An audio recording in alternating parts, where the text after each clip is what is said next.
काफ़ी लोगों ने बोला कि सर जी बहुत अच्छा सेट है, और इस बार सेट देने से लग रहा है कि नहीं, हालत ख़राब हो गया।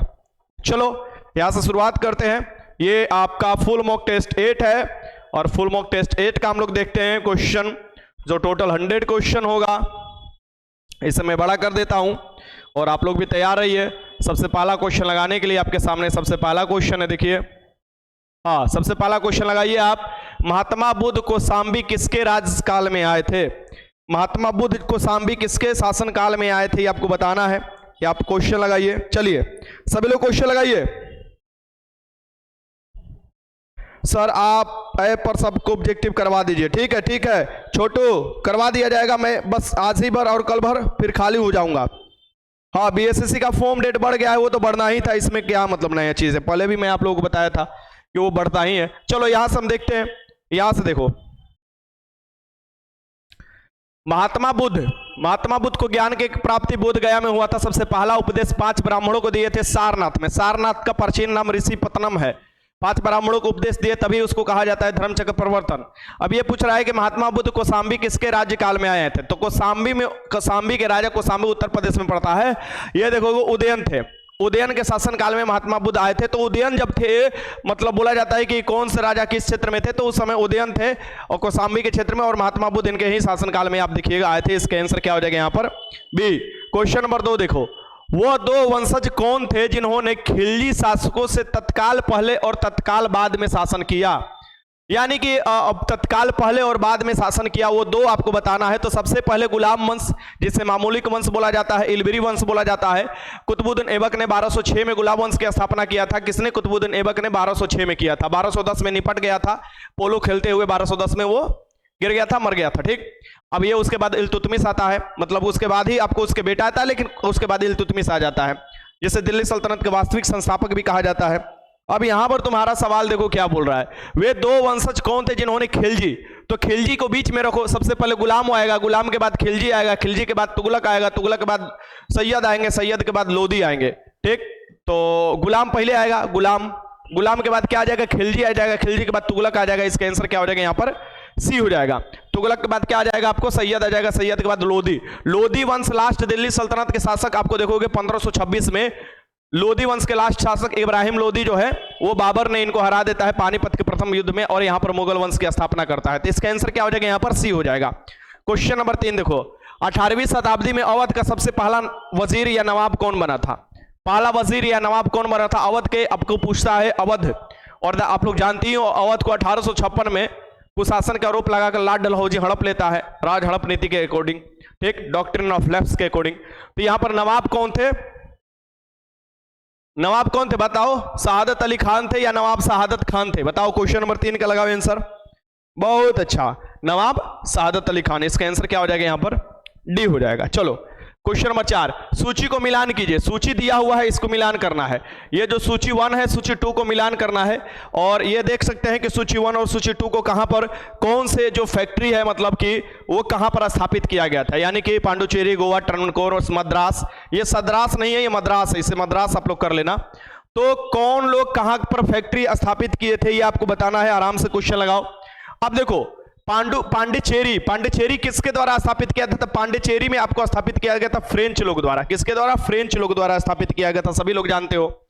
फिर आप देखते हो कि आपको गोवा में तो आप लोग आराम से लगा लोगे, पुर्तगाली गोवा वाला बीच। ठीक, बाद में सबसे पहले पुर्तगाली आया भी था, 1498 में वास्को डी गामा आया था। और आपको देखोगे कि सबसे बाद में गया भी 1961 के समय आप देखोगे पुर्तगालियों को यहां से लात मार कर निकाला गया। ठीक, यानी लड़ाई कर निकाला गया, जा नहीं रहे थे, बोल रहे थे कि हमने के बाबूजी की जमीन है। ठीक, तो बढ़िया से निकाला गया। आप देखो यहाँ पर टर्नकोर या टर्नकोर जो है, ये आप देखोगे डेनिश द्वारा आपको यहाँ पर स्थापित किया गया था। और मद्रास आपको क्या हो जाएगा? डच द्वारा, मद्रास डच द्वारा। तो ये देख लो, डी का 1 यहाँ पर दिया हुआ है मात्र, आप देख सकते हैं बी वाला ऑप्शन में, आराम से लगा लो बी। चलो क्वेश्चन नंबर 5 देख लो। 5 देखो क्या बोल रहा है, ये दे रहा, इसको भी बढ़िया से देखो। निम्नलिखित घटनाओं को सही अनुक्रम क्या है? तो निम्नलिखित घटनाओं के सही अनुक्रम बताना है। सो इल्बर्ट बिल विवाद कब आया था? इल्बर्ट बिल विवाद सबसे पहले आया था। सुप्रिया आप हमको देख रही हैं क्या चलनी में? छोटू राज, हाँ देखो, ये छोटुआ लिखा था कि आप हमको देख रही हैं का चलनी में। तोरा के चलनियों में देखल जाई ना छोटुआ, तब वो तो ना दिखाई देबे। ठीक, तोरा के सूप में देखे को हुई, सूप बोला ना सूप, सूप में तोरा देखे के पड़ी तब तू दिखाई देबे। चल बुड़बक नहीं ना, जो देखेगा अपने हस्बैंड को देखेगा, तोरे काहे के देखेगा चिरकुट। इतना शौक है तो शादी कर ले, तोरा के देखे वाला मिल जाएगा, बुड़बक नहीं ना। सो इल्बर्ट बिल विवाद जो आया था सबसे पहले आया था रिपन के शासनकाल में। फिर उसके बाद क्या आया है, उसके बाद आया है आपको मार्लो मिंटो सुधार, यानी मार्लो मिंटो जो आपको सांप्रदायिकता की शुरुआत किया गया था 1919 में आया था, और 1882-81 में देखोगे आपको आया था इल्बर्ट बिल विवाद। फिर रोलेट एक्ट आता है, और उसके बाद गांधी इरविन समझौता होता है, ये तो 1931 में होता है। अब रोलेट एक्ट आपको देखोगे, रोलेट एक्ट के विरोध में ही आप देखोगे जलियांवाला कांड हुआ था 13 अप्रैल 1919 को। तो सबसे पहला ये हो जाएगा, पहला पर ये हो जाएगा, और दूसरा पर आपको 3 हो जाएगा। तो यहां पर आप देख सकते हैं 4 3 4 3 4 3 4 3 4 3 4 3 4 3, इसका आंसर क्या हो जाएगा यहां पर बी हो जाएगा। 4 3 3 1 आराम से लगा लेना। चलो आगे चलते हैं। क्वेश्चन नंबर 6, जो क्रिमियन युद्ध हुआ था, क्रिमियन युद्ध के बाद कौन सी संधि हुआ था? तो क्रिमियन युद्ध के बाद आपको पेरिस के समझौता हुआ था, पेरिस समझौता के अकॉर्डिंग आपको यह खत्म हुआ था, इसका आंसर हो जाएगा आपका बी। क्वेश्चन नंबर 7 देख लो, भारत में गिद्धों की कमी के अत्यधिक प्रमुख कारण निम्न में से कौन सा है? भारत में जो है ना गिद्ध की कमी हो गया। आप पहले गिद्ध देखते होंगे, अब तो गिद्ध दिखाइए ना देता है। ठीक, तो भारत में गिद्धों की कमी का प्रमुख कारण क्या है आपको बताना है। सर सेट हार्ड है क्या, इसमें 60 ला देंगे तो ठीक रहेगा ना, आई सपोर्ट। हाँ जरूर जरूर रहेगा। अरे 60 इसमें लाना बहुत बड़ी बात है भाई, लाओ, क्या दिक्कत है। आगे चलो, भारत में गिद्धों की कमी का प्रमुख कारण कौन सा है आपको बताना है। गिद्ध की कमी का प्रमुख कारण क्या है, तो ये देख लो, मैं आपको बताता हूं कि एक दवा आपको दर्द निवारक दवा होता था, ठीक ना, डाइक्लोफेनोक,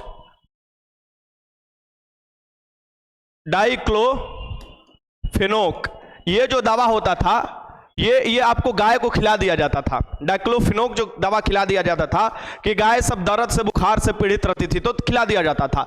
आई दवाइयाँ खा लेती थी, और फिर ये मरती थी ना गैया, तो गैया जानवरवा सब मरता था, तो क्या होता था कि उसको गिद्ध जब खाता था, मरे हुए चीज को ही गिद्ध खाता है, सो गिद्ध जब खाता था तो वो बेचारा मर जाता था। ठीक, तो यही कारण था, मुख्य रूप से कारण है भारत में से गिद्ध को विलुप्त होने का मुख्य कारण यही है। ठीक ना। क्वेश्चन नंबर 8 देख लो। 8, निम्नलिखित आरक्षित क्षेत्रों पर विचार कीजिए। निम्नलिखित आरक्षित क्षेत्रों पर विचार करना है और बताना है कि इसमें से बाघ आरक्षित क्षेत्र घोषित है। तो इसमें से बाघ आरक्षित क्षेत्र कौन सा? टाइगर रिजर्व आपको बताना है कौन सा होगा। ऑप्शन पहले देख लो ऑप्शन क्या दिया हुआ है। देखो ऑप्शन इस पार दिया हुआ है, तो मैं आपको वहीं पर आपको दिमाग में आ जाना चाहिए कि इसमें क्या आपको टाइगर रिजर्व से आपको क्षेत्र है। चलो यहां पर मैं बता देता हूं कौन कौन टाइगर है। टाइगर के लिए प्रोजेक्ट टाइगर की शुरुआत कब किया गया था बबुआ लोग? ये किया गया था आपको 1973 में। और भारत के किस राज्य में सबसे अधिक बाघ पाया जाता है? तो बाघ स्टेट कहा जाता है, टाइगर स्टेट कहा जाता है अपना मध्य प्रदेश को। अब देखो, और बिहार में एक ही मात्र टाइगर रिजर्व है, वो वाल्मीकि वाला अपना है चंपारण में। तो निम्नलिखित आरक्षित क्षेत्रों पर विचार कीजिए। बांदीपुर है, बांदीपुर टाइगर रिजर्व है, मानस भी है, मानस असम वाला, और सुंदरबन भी है बंगाल वाला। लेकिन भीतरकनिका जो है, ये भीतरकनिका उड़ीसा वाला नहीं है, ये कछुआ के लिए जाना जाता है, आपको क्रोकोडाइल के लिए जाना जाता है, ये नहीं है। ये 1, 3 और 4 हो जाएगा। तो ये वाला आपको छोड़ देना होगा, 2 वाला छोड़ दीजिए, 1, 3, 4 हो जाएगा। तो आराम से इस आंसर लगाइए 1, 3, 4। यहां पर देखिए 1, 3, 4 देखिए कहां पर दिया हुआ है, 1, 3, 4 देखिए बी वाला ऑप्शन में दिया हुआ है, आराम से लगा लीजिए। चलिए आगे चलते हैं। Question number 9, dichloro diphenyl trichloro ethane, ethane होता है, टाइक्लोरो एथेन है यहां पर, मतलब जिसे आम भाषा में डीडीटी कहा जाता है। डीडीटी, डीटीटी जो है ये आपको बताना है कि आखिर में यह है क्या। डीटीटी जो है खतरनाक है, आपको ये आखिर में है क्या ये बताइए। अरे कीटनाशक है, कीटनाशक है भाई, कीटनाशक है, लेकिन कीटनाशक में भी कैसा है? तो अजैव है, जैव नहीं है। जैव कोई भी चीज होगा ना तो पहला नंबर वो सड़ गल जाएगा, और दूसरा नंबर उसमें जीव जिंदगी मौजूद होगा। जैसे कि हम लोग जैव हो जाएंगे, जैव मरेंगे तो वैसे भी सड़ गल कर मिट्टी में मिल जाते हैं। अजैव कौन हो जाएगा? प्लास्टिक हो जाएगा। वैसे ही क्या है? अजैव और अपघटनीय है।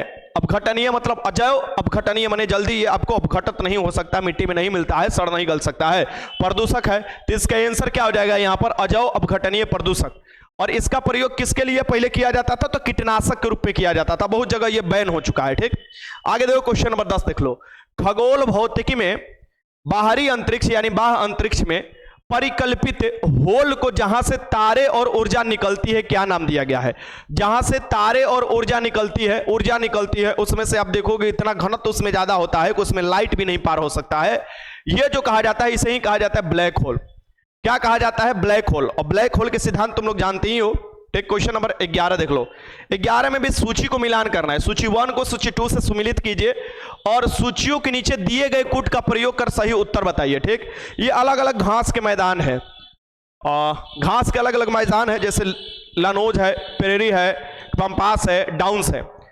तो मैंने एक ट्रिक आपको बताया था, डाउन्स, जहां के बॉलर फेंकते हैं बाउंस, बाउंस मतलब कि बॉल उछाल आता है, वहां पर पाया जाता है डाउन्स। तो बस डाउन्स ले आप पकड़ लो, डाउन्स ले पकड़ोगे तो ये क्या हो जाएगा? डी का 1 हो जाएगा।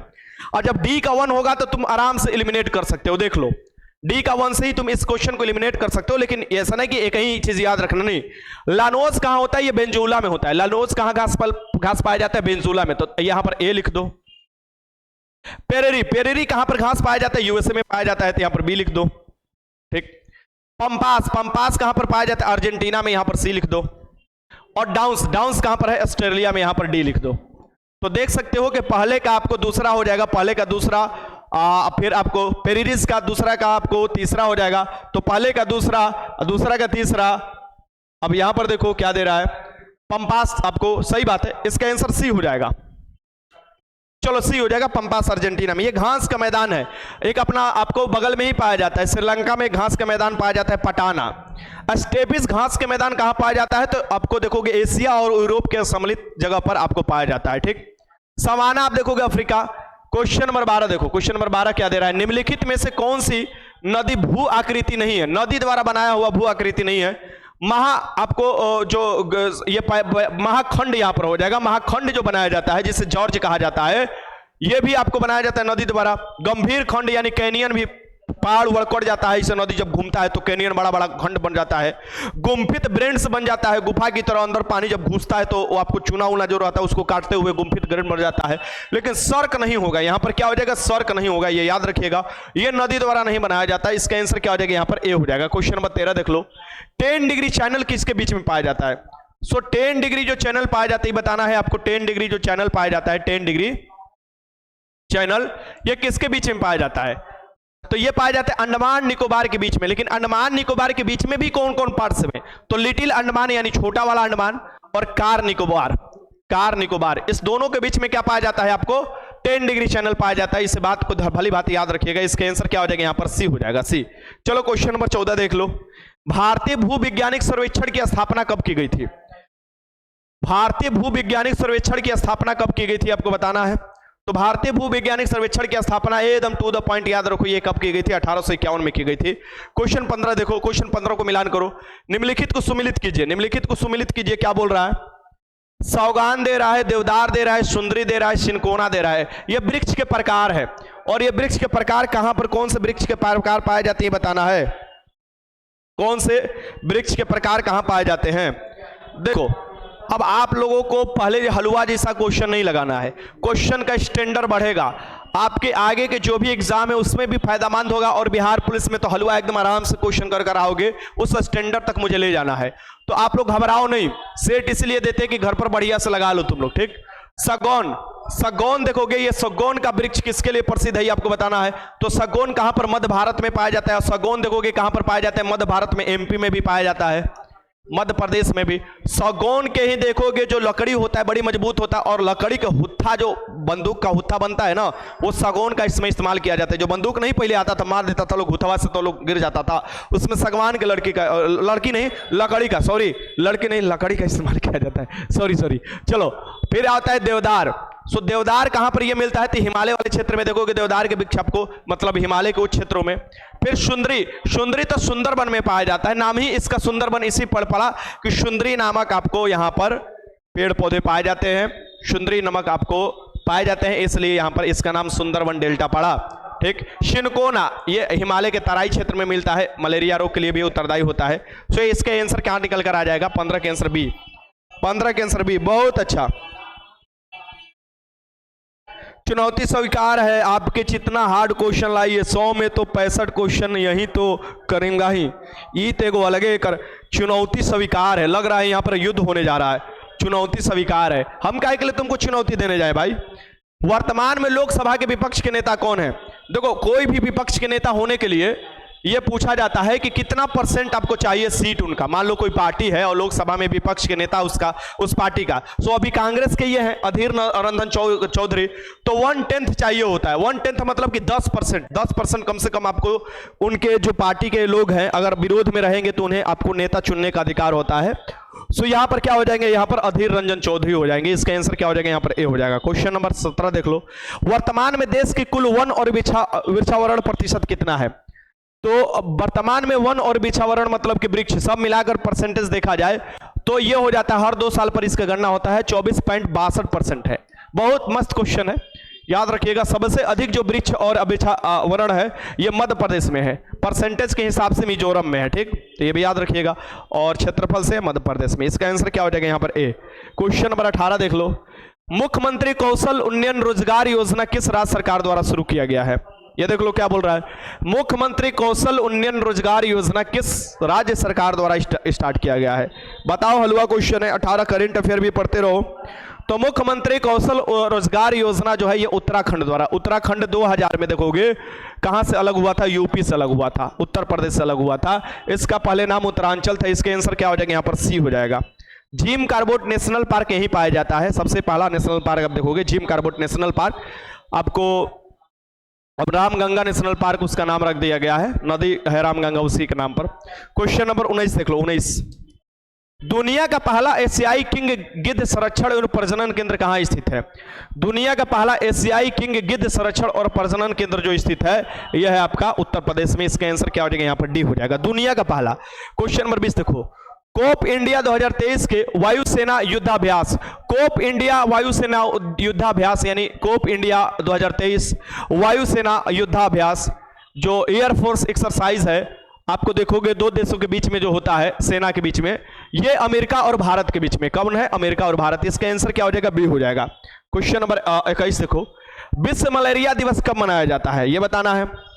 विश्व मलेरिया दिवस कब मनाया जाता है? ये आपको बताइए, क्या दिक्कत है? तो विश्व मलेरिया दिवस मनाया जाता है आपको 25 अप्रैल को। आराम से लगा लो। क्वेश्चन 22 देखो। राज्यपाल के अध्यादेश जारी करने की शक्ति के बारे में निम्नलिखित में से कौन सा सही है? तो आर्टिकल 123 के तहत देखोगे कि प्रेसिडेंट अध्यादेश जारी करते हैं। आर्टिकल 213 के अकॉर्डिंग देखोगे कि आपको राज्यपाल जारी करते हैं, राज्यपाल जारी करते हैं, आपको पता होना चाहिए। तो ये आपको मतलब गवर्नर जारी करते हैं, यानी गवर्नर जारी करते हैं, राज्य के जो गवर्नर। ये अध्यादेश जारी क्यों किया जाता है ये आपको पूछ रहा है। तो ये आपको इस बारे में पूछ रहा है। तो ये विवेकाधीन शक्ति है, ये पूछ रहा है सही नहीं है, ये पूछ रहा है कौन सी इसमें सही नहीं है।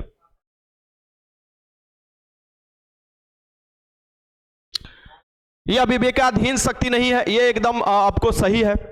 राज्यपाल किसी भी समय अध्यादेश को वापस ले सकता है, यह भी बात सही है। अध्यादेश की शक्ति का प्रयोग तभी किया जा सकता है जब विधानमंडल सत्र में नहीं है, यानी विधानसभा, यह भी बात सही है, क्योंकि सभी जगह तो विधान परिषद है नहीं ना, तो उसको आम भाषा में विधानमंडल लोग बोलते हैं। अध्यादेश घोषित करने के लिए मंत्रियों की सहायता और सलाह की आवश्यकता नहीं होती है, यह चीज दे रहा है। अब 22 के आंसर बताइए कि 22 के आंसर आप लोग क्या लगा रहे हैं, ठीक। तो ये जो स्टेटमेंट है सलाह की जरूरत नहीं होती है, ये वाला गलत है ना, डी। बहुत अच्छा सर, लड़की का कटअप कितना जाएगा? ये सब तो और बदमाशी खाली करता है। 23 लगाओ। अरे लड़की का कटअप कितना जाएगा ये हमसे पूछ रहे हो तुम लोग, अजीब हाल है तुम लोगों का। बताओ लड़की का कटअप कितना जाएगा, पहले एग्जाम हुआ तो हो जाने दो, तब ना बताया जा सकता है कितना कटअप जाएगा। कितना मुंडी आती है एग्जाम देने के लिए, कितना मुंडा आता है एग्जाम देने के लिए, परसेंटेज कितना होता है, क्वेश्चन का लेवल क्या होता है, तब ना कटअप बताया जाएगा। अगर तुमको सेफ रहना है, लड़की हो तो 60 स्कोर कर देखो, हरदम 60 और 65 के बीच में रहो, हमेशा सेफ रहोगी। कुछ भी हो जाए, धरती पलट जाए तब पर भी सेफ, सॉरी धरती नहीं पलटना चाहिए, नहीं तो निपट जाओगी, मतलब सेफ रहोगी, मैं ये बात बोल रहा था। चलो क्वेश्चन नंबर 23 देखो। केंद्र और राज्यों के बीच विवादों को तय करने के लिए भारत के सर्वोच्च न्यायालय की शक्ति किस अधिकार क्षेत्र के अंतर्गत आती है? यानी एक तरफ केंद्र है, एक तरफ राज्य है, दोनों में हो गया झगड़ा, कोई भी बात के, कोई भी शक्ति के लेके झगड़ा हो गया, और वो झगड़ा चला गया, कहां जाएगा? सबसे पहले सुप्रीम कोर्ट में जाएगा। जाएगा ना जी? जाएगा ना? हाँ जाएगा। तो ये अगर मान लो कुछ राज्य एक तरफ है, कुछ राज्य एक तरफ है, मान लो 3 राज्य एक तरफ है, 3 राज्य एक तरफ है, और दोनों के बीच में भी झगड़ा हो गया, तो भी कहां जाएगा? सुप्रीम कोर्ट में जाएगा। मान लो कुछ राज्य एक तरफ है और एक केंद्र एक तरफ है, और उसके साथ कुछ राज्य है, तब पर भी झगड़ा होगा, तो कहां जाएगा? आपको सुप्रीम कोर्ट में ही जाएगा। संविधान का व्याख्या करने का अधिकार किसके पास है? सुप्रीम कोर्ट के पास ही है ये भी। तो ये इसका कौन सा अधिकार क्षेत्र आता है? तो ये अधिकार क्षेत्र आता है इसका मूल अधिकार क्षेत्र, यानी कि ये जो बात होगा ना, सीधे कहां जाएगा? सीधे सुप्रीम कोर्ट में जाएगा। इसका मूल अधिकार क्षेत्र के अंतर्गत आता है। अपीलीय अधिकार क्षेत्र का अधिकार क्या कहलाता है? जैसे मान लो कि हम केस किए, फिर हाई कोर्ट में गए, फिर हाई कोर्ट से सुप्रीम कोर्ट में लड़ने के लिए गए, केस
चलो हो गया, बताओ तो, अब आ रहा है आवाज, बताइए अब प्लीज। सॉरी इसके लिए कि आप लोगों का आवाज भाग गया था और मैं नहीं ध्यान दिया। क्वेश्चन नंबर 23 से, ठीक है 23 से बता रहा हूं, बताऊंगा। आवाज आ रहा है, आवाज आ रहा है? हाँ चलो चलो चलो चलो चलो 23 पर चलते हैं। सॉरी आप इसके लिए सॉरी। चलो चलो चलो, ये देख लो क्या कह रहा है। ये बोल रहा था कि क्वेश्चन नंबर 23 बोल रहा था कि केंद्र राज्य के बीच में विवादों को तय करने के लिए भारत सर्वोच्च न्यायालय की शक्ति किस अधिकार क्षेत्र के अंतर्गत आती है। तो सर्वोच्च न्यायालय के कुछ अधिकार क्षेत्र जो निर्धारित किए गए हैं उसमें केंद्र और राज्य के बीच में, मान लो केंद्र और राज्य के बीच में विवाद हो गया, केंद्र एक तरफ राज्य एक तरफ लड़ाई कर लिए, तो कहां जाएगा वो? सर्वोच्च न्यायालय में मामला जाएगा। या कुछ तरफ केंद्र है और उसके साथ कुछ राज्य है या कुछ अलग राज्य है, तो वो भी लड़ाई किए तो मामला जाएगा। फिर बात संविधान पर ही होता है, संविधान के कुछ प्रावधानों पर इन लोगों के बीच में मतभेद हो जाता है, वही लड़ाई हो जाता है। फिर आपको मान लो कि कुछ राज्य अलग है कुछ राज्य अलग है, दोनों लड़ गए, तब पर भी आपको सर्वोच्च न्यायालय के पास जाएगा। सो फाइनली जो सर्वोच्च न्यायालय के पास ये अधिकार है, ये मूल अधिकार के अंतर्गत आता है। क्या आता है? मूल इसका अधिकार क्षेत्र है।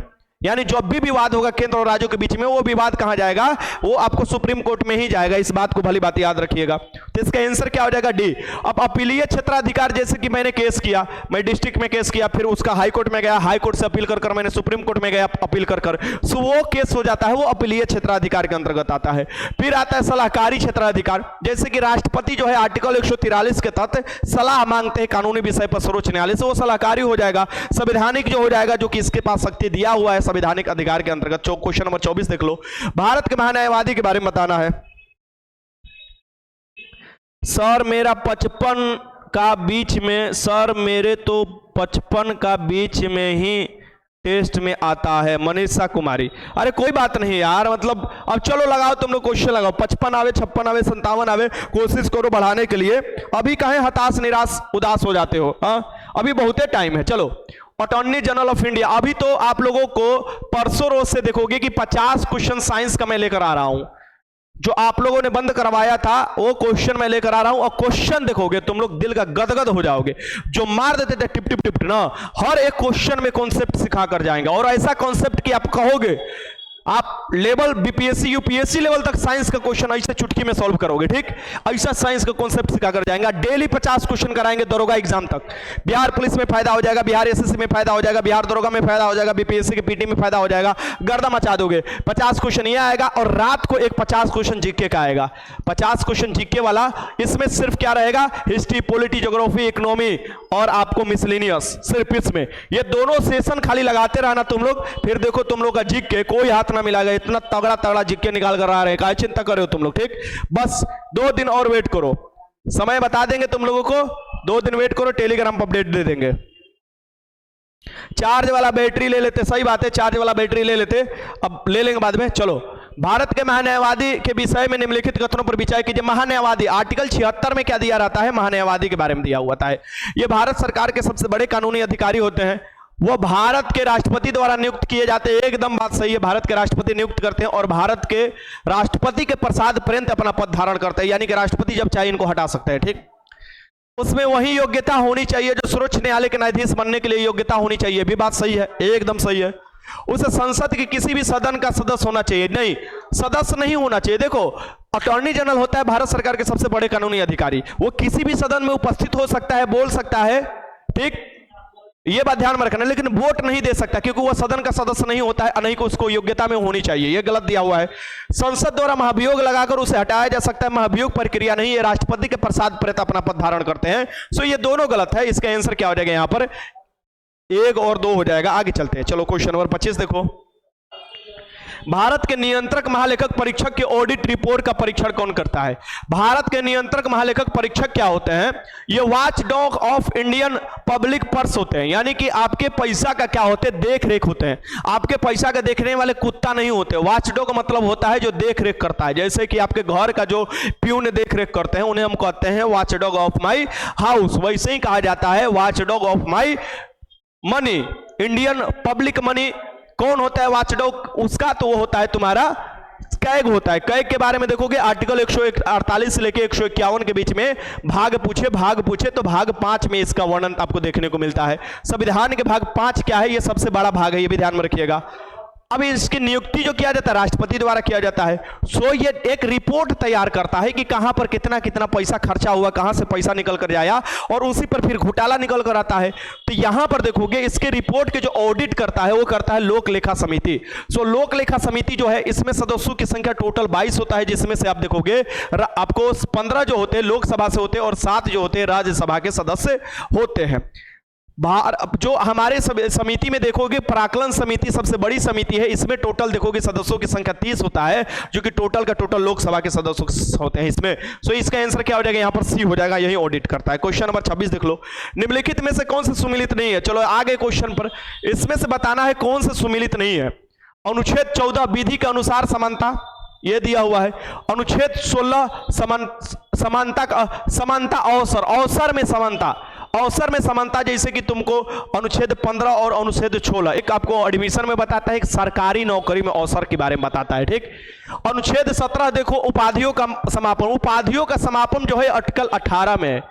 उपाधि जो है आर्टिकल 18 के समापन है, इसमें क्या है अपृच्छता का अंत दिया हुआ है, तो ये आपको सुमिलित सही नहीं है, सी हो जाएगा इसका आंसर।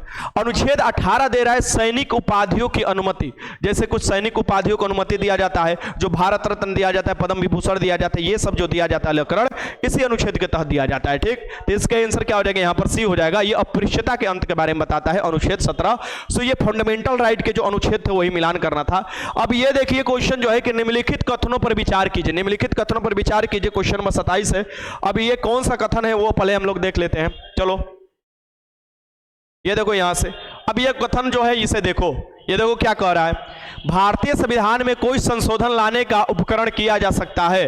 भारतीय संविधान में कोई संशोधन लाने का उपकरण, संशोधन कर संविधान में जो प्रावधान है जोड़ा जाता है, कुछ हटाया जाता है। आर्टिकल 368 के तहत देखोगे ये संविधान संशोधन प्रक्रिया के बारे में बताया गया है, जिसमें आपको कोई भी सदन स्टार्ट कर सकता है, कोई भी सदन, लोकसभा राज्यसभा कोई भी सदन स्टार्ट करेगा तो ये आपको पहला सही है, दूसरा सही है, मतलब ला सकता है, ये नहीं ला सकते तीसरा चौथा, तो ये हो जाएगा पहला और दूसरा आंसर। इसका आंसर क्या हो जाएगा, डी, नहीं ला सकते। राष्ट्रपति लाते नहीं है, राष्ट्रपति साइन करते हैं, और जब राष्ट्रपति कोई कानून लाते हैं तो उसमें देखोगे उस समय सदन काम नहीं करते रहता है। जैसे अध्यादेश जिसे कहा जाता है आर्टिकल 123 के तहत, तो वो 6 महीने का उसका समय होता है और 6 महीने बाद अपने बाद में निपट जाता है, नहीं तो अगर लागू करना है तो दोनों सदन में पारित करना पड़ता है। तो ये आपका आंसर हो जाएगा, यहाँ पर डी हो जाएगा। आगे देखो, जब लोकसभा राज्यसभा में कोई भी आपको पास हो जाता है बिल, तो फिर वो राष्ट्रपति के साइन करने के लिए जाता है, तब फाइनल हो पाता है। क्वेश्चन नंबर आगे देखो 28, पाकिस्तान की कौन सी जनजाति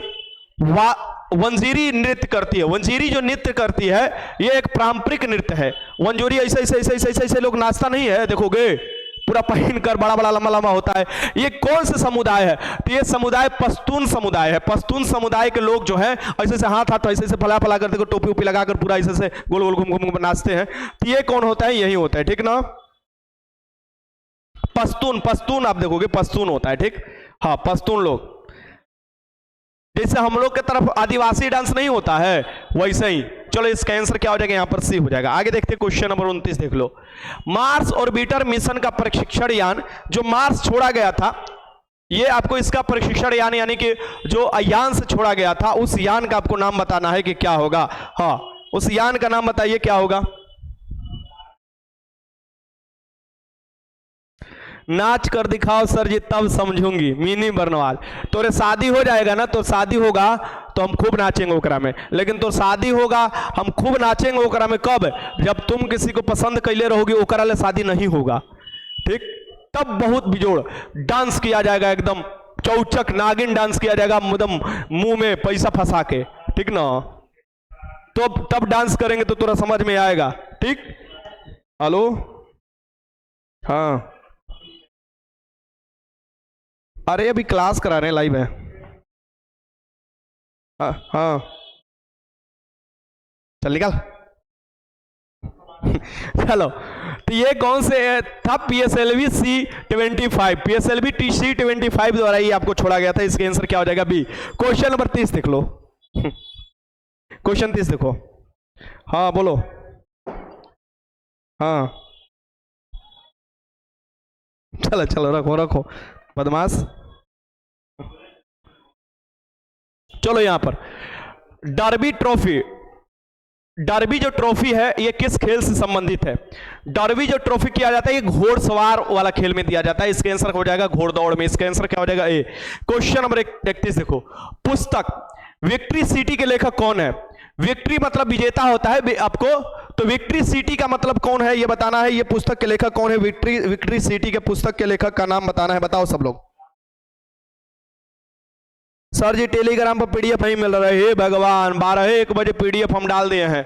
तुम लोग कौन दुनिया में रहते हो? 12-1 बजे टेलीग्राम स्टडी मोड पर है। आपको देखोगे 48,000 से लोग अधिक है। सर्च करो टेलीग्राम पर, स्टडी मोड निकल कर आ जाएगा। भगवान बार लग गई तो लोग के। चलो, पुस्तक विक्ट्री सिटी के लेखक कौन हो? ये सलमान रुश्दी हैं। इसका आंसर क्या हो जाएगा? सी। क्वेश्चन नंबर आगे देखो 32, वरिष्ठ स्वतंत्रता सेनानी, समाज सुधारक, नारीवादी, देखो कौन कौन वरिष्ठ स्वतंत्रता सेनानी भी थे, समाज सुधारक भी थे और नारीवादी। सावित्रीबाई फूले का संबंध भारत के निम्नलिखित में से किस राज्य से संबंधित है? तो भारत के निम्न में से सावित्रीबाई फूले महाराष्ट्र से संबंधित है, ठीक ना। इसका आंसर क्या हो जाएगा? यहां पर ए हो जाएगा, ठीक। क्वेश्चन नंबर 33 देख लो, निम्नलिखित वाक्यांश के लिए एक सार्थक शब्द चुनिए। जो अस्त व्यस्त हो, जो अस्त व्यस्त हो उसके लिए क्या होता है? उसके लिए होता है विपर्यस्त। इसका आंसर क्या हो जाएगा? ए हो जाएगा। हिंदी का क्वेश्चन है, जल्दी जल्दी लगाओ। दिए गए विकल्पों में से कौन सा शब्द निम्नलिखित में से कोष्टक वाले शब्द का पर्यायवाची नहीं है? कोष्टक वाले शब्द का पर्यायवाची नहीं है, ये आपको बताना है। इसमें से कौन सा है? भारतीय जनमानस के बीच माता सरस्वती संगीत कला की जननी के रूप में पूजनीय है। क्वेश्चन नंबर 34 लगाओ, देखते तुम लोग का कितना बुद्धि काम करता है। चलो लगाओ क्वेश्चन नंबर 34। हाँ, क्वेश्चन नंबर 34 सभी लगाओ। मैं देख रहा हूं सबका आंसर क्या कर रहे हो तुम लोग। Question number 34 please.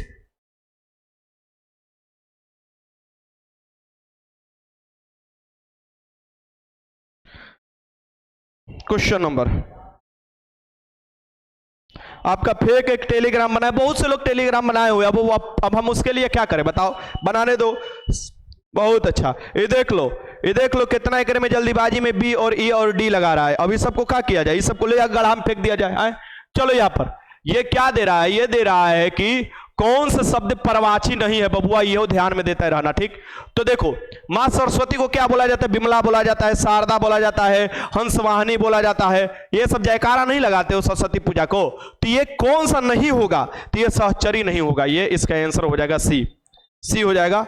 Halwa question था, बताओ नहीं कम से कम पढ़ लेते। क्वेश्चन नंबर 85 देख लो, निम्नलिखित में से विदेशज शब्द कौन सा है? देशज, विदेशज, तत्सम, तद्भव, ये शब्द के प्रकार पूछता है। तो ये जो हो जाएगा विदेशज हो जाएगा स्कूल। स्कूल जो हो जाएगा विदेशज है, स्कूल, वकील, बुलेट, ये सब। क्वेश्चन नंबर 36 देखो, कोई गा रहा था, इस वाक्य में कोई कौन सा स्वरनाम है? संज्ञा के बदले जिसका उपयोग किया जाता है या संज्ञा का स्थान पुरुष से स्वरनाम कहा जाता है। और कोई जो होता है, कोई से कोई हो सकता है, हम हो सकते हैं, तुम हो सकते हो, किसी भी निश्चित के बारे में नहीं बात किया जा रहा है, मतलब है कि अनिश्चयवाचक स्वरनाम हो जाएगा। इसका आंसर क्या हो जाएगा? बी हो जाएगा। क्वेश्चन नंबर 37, थोड़ा पानी दीजिए, इसमें थोड़ा कौन सा क्या है? थोड़ा पानी दीजिए, ज्यादा पानी दीजिए, अधिक पानी दीजिए, थोड़ा, ये विशेषता बता रहा है। क्या बता रहा है? विशेषण हो जाएगा, ये विशेषता हो जाएगा, ठीक। क्वेश्चन नंबर 38, जहां कर्ता की प्रधानता हो कौन सा वाच्य है? जहां कर्ता की प्रधानता हो, जो कर रहा है कर्ता, यानी मैं पढ़ा रहा हूं तो मैं कर्ता पढ़ा रहा हूं, ठीक, तो मेरा प्रधानता हो जाएगा। इस वाक्य को क्या कहेंगे? कृत्यवाच्य कहेंगे। अजा कर्म का प्रधानता हो जैसे कर्मवाच्य कहेंगे। अजा क्रिया का होगा वहां पर क्रिया वाला, ठीक। तो इसका आंसर क्या हो जाएगा? कृत्यवाच्य हो जाएगा। इसका आंसर ए हो जाएगा। क्वेश्चन नंबर 39 देख लो, चांद पर थूकना मुहावरे का अर्थ क्या है? चांद पर थूकना मुहावरा जो होता है, इसका मतलब क्या होता है ये आपको बताना है। चांद पर थूकना मुहावरे का अर्थ क्या है? चांद पर थूकना मतलब कि ऊपर से मुंह करके थूकेगा, खुदे मुंह पर गिरेगा, ठीक ना। तो चांद पर थूकना मुहावरे का अर्थ आपको पूछ रहा है क्या होता है। चलो, यह होता है अच्छे व्यक्ति की निंदा करना। तो अच्छे व्यक्ति की कोई जब निंदा करता है तो उसे बोला जाता है कि अरे यार तू का चांद पर थूका तड़ा, ठीक। यानी कि खुद अगर निंदा करता, अच्छा व्यक्ति या निंदा कर रहे हो तो तुम्हारा खुद का बुराई हो रहा है ना जी, अच्छा व्यक्ति का तारीफ ना करना चाहिए। जिसका आंसर क्या हो जाएगा यहाँ पर? बी। क्वेश्चन नंबर 40 देख लो, वह व्यक्ति जिसको भूमि के भीतर की वस्तुओं की जानकारी हो, ये बताओ वो क्या कहा जाता है? वन वर्ड सब्स्टिट्यूशन तुम लोग पढ़ते होगे, अनेक शब्दों के लिए एक शब्द। वह व्यक्ति जिसे भूमि के जो अंदर की वस्तुओं की जानकारी होता है उसे क्या कहा जाता है? आपके सर आपके सेट में जिसका हर सेट में 94 प्लस आ रहा है उसका चांस पूरा है जेल जाने का। चलो 94 ला दे रहे हो, बताओ, मतलब ये तो एकदम निरर्थक बात ना हो गया।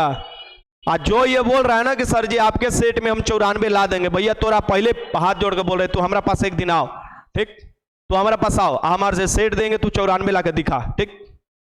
एगो होता है मुंगेरी लाल का हसीन सपना, ठीक ना, आदमी उल बुल बोलते रहता है कि कौन हमारे बात पर ध्यान दे, और जब आता है, जब बैठता है क्लासरूम में ना तो दांत चिपोड़ देता है।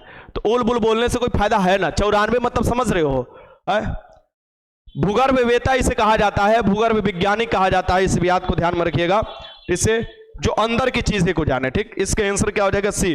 94 लाकर बिहार पुलिस कांस्टेबल में जाएंगे, नालायक है।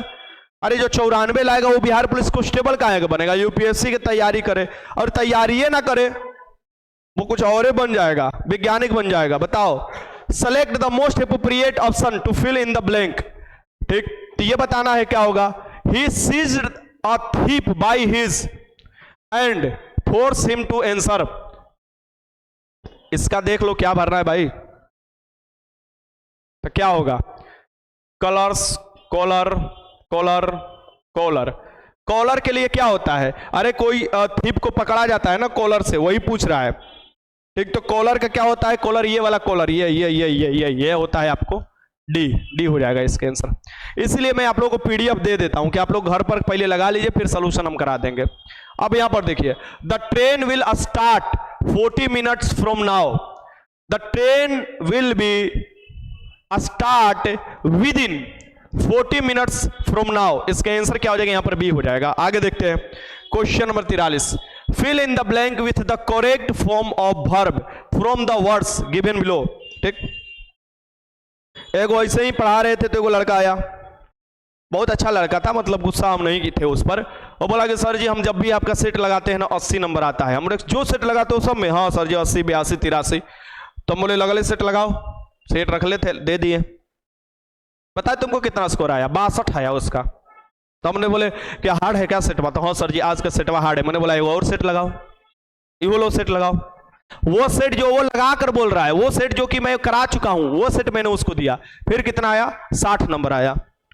तो कंफर्ट जोन में बैठ कर लगाओगे ना तो तुम्हारा लगा दोगे, मान लो इसी क्वेश्चन को तुम बनाओगे, इसी क्वेश्चन को बनाओगे ना तो तुम लगा दिए, मान लो आंसर गलत इसमें लगा दिए, मान लो आंसर यहां पर चेंज लगा दिए, और जैसे ही हम आंसरवा बताएंगे ना तो तुम्हारा दिमागवा में खटकेगा, अरे ठीक है हम एग्जाम हॉल में थोड़े ना ऐसे करते हैं, ये तो अभी ना हमारा से हो गया है गलती। एग्जाम हॉल में तो हम चेंजेस लगाते, यहां पर ये लगाते हैं चेंजेस, ये लगा देते, ये होता है। तो वो कंफर्ट जोन कहलाता है। जब वायुमंडल के प्रेशर के साथ साथ तुम्हारे एग्जाम का भी प्रेशर तुम्हारे ऊपर पड़ता है ना, तो ये क्या होता है वो समझ में आता है जो एग्जाम हॉल में लड़का बैठता है, ठीक। अच्छा जाना के चला लगा हुआ क्वेश्चन 43 का आंसर क्या हो जाएगा, यहां पर सी हो जाएगा। चलो क्वेश्चन लगा हुआ,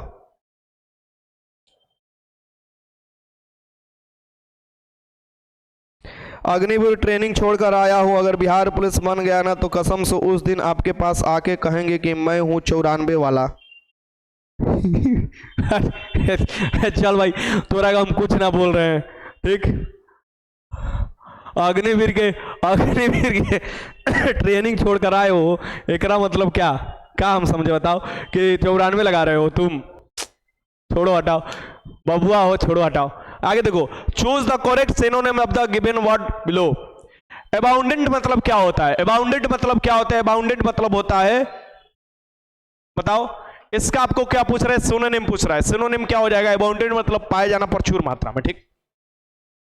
तो इसका आपको क्या हो जाएगा, प्लेंटी हो जाएगा, ये भी प्रचुर मात्रा में कोई भी जब मिलता है। तो इसका आंसर क्या हो जाएगा, बी हो जाएगा। 44 का आंसर क्या हो जाएगा, बी हो जाएगा। चलो आगे बढ़ते हैं। 45 देखो, choose the correct opposite word from the word given below.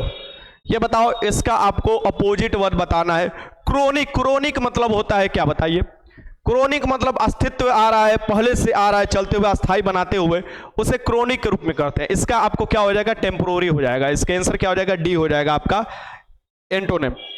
A person who is indifferent to pains and pleasure is called, a person who is indifferent pains and pleasure is called is, ये क्या कहलाता है, stoic कहलाता है।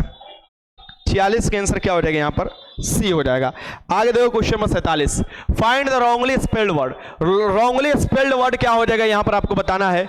तो देख लो, receive सही लिखा हुआ है, परसीव भी सही लिखा हुआ है, कॉन्सीव भी सही लिखा हुआ है। डिसीव यहां पर ऐसे नहीं लिखा जाता है, डिसीव लिखा गया DECEIVE, ये हो जाएगा आपका डिसीव। तो इसका आंसर क्या हो जाएगा यहाँ पर? यहाँ पर आई जो है ना, यहाँ पर ई लिख देना और यहाँ पर आई कर लेना। देखो सभी मीनिंग वैसा ही लिखा हुआ है, ठीक, इसको बस उल्टा लिख दिया गया। इसका आंसर क्या हो जाएगा? डी हो जाएगा।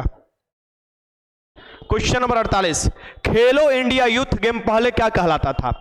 सो खेलो इंडिया यूथ गेम जो पहले कहलाता था वो कौन सा गेम कहलाता था? 2018 के समय में देखोगे तो खेलो इंडिया विद्यालय, खेलो भारत विद्यालय खेल। बताओ 48 बताओ।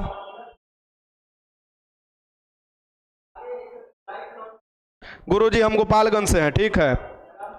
अरे इसका पीडीएफ कहां मिलेगा? हे भगवान, तुम लोग को भगवान पार लगाएंगे। स्टडी मूड टेलीग्राम पर, टेलीग्राम चलाते हो वहां पर स्टडी मूड लिखना, ठीक। या तो तुम जाकर एप्लीकेशन पर ज्वाइन कर लो, वहां पर भी आपको पीडीएफ मिल रहा है री एग्जाम में, स्टडी मूड वाला 49 वाला बैच में, 49 वाला बैच में सभी पीडीएफ दे देते हैं, क्लास भी होता है। या इसका पीडीएफ मैं 12-1 बजे के बीच में स्टडी मूड टेलीग्राम पर डाल देता हूं, आप लोग देख लिया करो। भगवान कसम तुम लोग कभी सर्च नहीं करते हो, बस इसी आकर मुंह उठाकर बोल देते हो, इसीलिए हम बोल रहे हैं कि सर्च कर देखो तुम लोग। क्वेश्चन नंबर 49, और हमारे 48,000 से अधिक है, 48K से आप देखोगे बहुत लोग, 48,000 से अधिक लोग ज्वाइन किए टेलीग्राम, वही वाला टेलीग्राम ओरिजिनल है, वही ज्वाइन करना, ठीक। बहुत लोग फेक भी बनाए हुए हैं। एकाधिकारी किसके आधार पर मूल विभेदन का आश्रय लेता है? एकाधिकारी मतलब कि एकाधिकार है, मतलब कि मार्केट में सिर्फ हम एक रहेंगे तो हमारा एकाधिकार हो जाएगा। अब वो किस आधार पर मूल विभेदन का आश्रय लेता है? मूल जो विभेदन है उसका आश्रय किस पर लेता है? तो वो मांग लोच से लेता है। मांग कितना हो रहा है? मांग लोच लेता है, ठीक। इसका आंसर क्या हो जाएगा? डी। क्वेश्चन नंबर 50 देखो, व्यष्टि अर्थशास्त्र और समष्टि अर्थशास्त्र के बारे में बताना है। क्वेश्चन नंबर 50 लगाइए, व्यष्टि अर्थशास्त्र और समष्टि अर्थशास्त्र शब्दों का निर्माण। माइक्रो और मैक्रो जो है इकोनॉमिक के बारे में पूछ रहा है कि ये शब्द किसके द्वारा दिया गया था? रेगनर फिंच द्वारा दिया गया था। इसके आंसर क्या हो जाएगा? सी हो जाएगा। अच्छा क्वेश्चन है। क्वेश्चन नंबर 51 देख लो, ये क्वेश्चन तो दरोगा और बीपीएससी दोनों में क्वेश्चन पूछा हुआ है। जीएनपी किसके कारण एनएनपी में बदल जाता है? जीएनपी जो होता है, GNP NNP net national product में बदल जाता है, तो इसमें से मूल्य ह्रास को घटाना पड़ता है। जीएनपी में से मूल्य ह्रास को घटा दीजिए, एनएनपी में बदल जाएगा। तो क्या हो जाएगा यहाँ पर? मूल ह्रास को घटा दीजिए। इसका आंसर क्या हो जाएगा? यहाँ पर डी हो जाएगा। आगे देखो क्वेश्चन नंबर 52 देखो, निम्नलिखित में से कौन सा अंतरण भुगतान के उदाहरण है? अंतरण भुगतान के उदाहरण है, ध्यान में रखिएगा, शब्द पर ध्यान रखिए, शब्द ही सब चीज कराता है।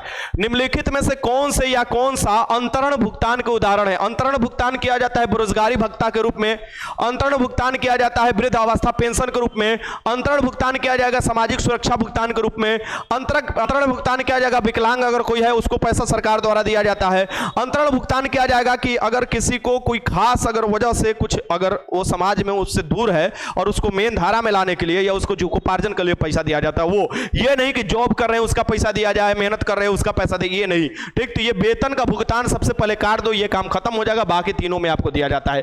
बेरोजगारी भत्ता, सामाजिक सुरक्षा भुगतान, वृद्धावस्था पेंशन, ये तीनों हो जाएगा, यानी कि 134 हो जाएगा। यहां पर आंसर क्या हो जाएगा? यहां पर केवल 134, डी आपको सी हो जाएगा, सी।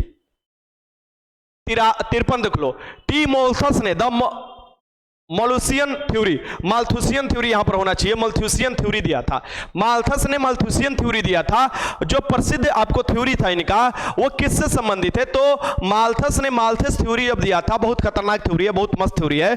सो माल्थस थ्योरी के अनुसार कहा जाता है कि जो हम लोग का जनसंख्या है ना, वो कैसे बढ़ रहा है? 1 से 2, 2 से 4, 4 से 8, 8 से 16, 16 से 32, ऐसे बढ़ते जा रहा है। यानी कि ये जीपी में बढ़ रहा है, जीपी ज्योमेट्रिक प्रोग्रेशन में बढ़ रहा है। लेकिन अर्थमेटिक प्रोग्रेशन में क्या है? अर्थमेटिक प्रोग्रेशन में संसाधन है, माने रोटी, कपड़ा, मकान, जमीन, ये सब क्या बढ़ रहा है? ये सब आपको उत्पादन है, 1 से 2, 2, 3, 4, 5, 6 और इसे बढ़ रहा है। तो देख लो कितना तेजी से जनसंख्या। और इन्होंने माल्थस थ्योरी ने यह दिया था कि अगर जिस गति से अगर जीपी के अनुसार ही अगर जनसंख्या बढ़े और एपी के अनुसार क्या हो जाता है, संसाधन बढ़ता है, तो एक ऐसा स्थिति आ जाएगा, इतना जनसंख्या हो जाएगा कि उतना संसाधन नहीं रहेगा, खाने पीने की वस्तुएं नहीं होगा, और उस समय लोग भूखे मरेंगे, उस समय लोग गृह युद्ध कर मरेंगे, और वो स्थिति बहुत ही विकराल होगा, इसलिए जनसंख्या कंट्रोल जरूरी है। आगे देखते हैं इसका आंसर क्या हो जाएगा, जनसंख्या से संबंधित है, माल्थस थ्योरी। आगे देखते हैं क्वेश्चन 54 देख लो।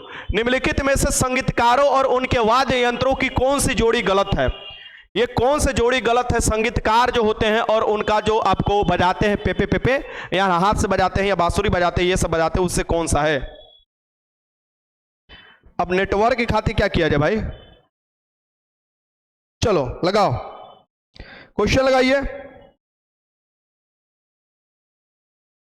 टेलीग्राम का कौन सा चैनल है गोल्डन भाई? स्टडी मूड पर पढ़ रहे हो, स्टडी मूड सर्च करना, जिस पर 48,000 प्लस लोग हैं, वही टेलीग्राम का चैनल है। चलो खुश हो गए, चलो अब आगे चलते हैं। यहां पर देखो, पंडित राम नारायण जो है सारंगी बजाते थे, सारंगी ऐसे वाला जो, अरे राजस्थान में सारंगी नहीं बजाया जाता है, कभी कभी गली में लोग आता है ऐसे से बजाता है, देखोगे तो पतला सा रहता है, ऐसे पतला सा ऐसे लगा रहता है, डोरी टाइप का, वो ऐसे से बजाता है, ठीक। फिर देखोगे बिस्मिल्लाह खां, तो जानते हो इनको, आपको भारत रत्न भी मिल चुका है, बिस्मिल्लाह खां शहनाई बजाते थे, पेपे पेपे। और फिर देखोगे उस्ताद बिलायत खां, बहुत इंपॉर्टेंट क्वेश्चन है ये, बार बार पूछता है, उस्ताद बिलायत खां बजाते थे सितार। सितार देखते हो बड़का जो होता है सितार, बड़का को इसे से हाथवा से बजाया जाता है, बड़का गिटार नहीं, सितार जो होता है, ठीक। वो वैद्यनाथ जो बताते थे, के वैद्यनाथ, ये आपको वायलिन बजाते थे, ठीक ना, ये सितार नहीं बजाते थे। तो ये गलत मिलान दिया हुआ है, इसका आंसर क्या हो जाएगा, यहाँ पर ए है। क्वेश्चन नंबर 55 देख लो। भारत के किस शहर में आपको स्वामी विवेकानंद हवाई अड्डा मिल जाएगा? स्वामी विवेकानंद, इनके ही जन्म तिथि पर हम लोग युवा दिवस के रूप में मनाते हैं। इन्होंने शिकागो में एक आपको भाषण दिया था, विश्व धर्म संसद सम्मेलन जब हो रहा था शिकागो में, इन्होंने भाषण दिया था। अब ये पूछ रहा है आपसे सवाल, जो वो बताइए।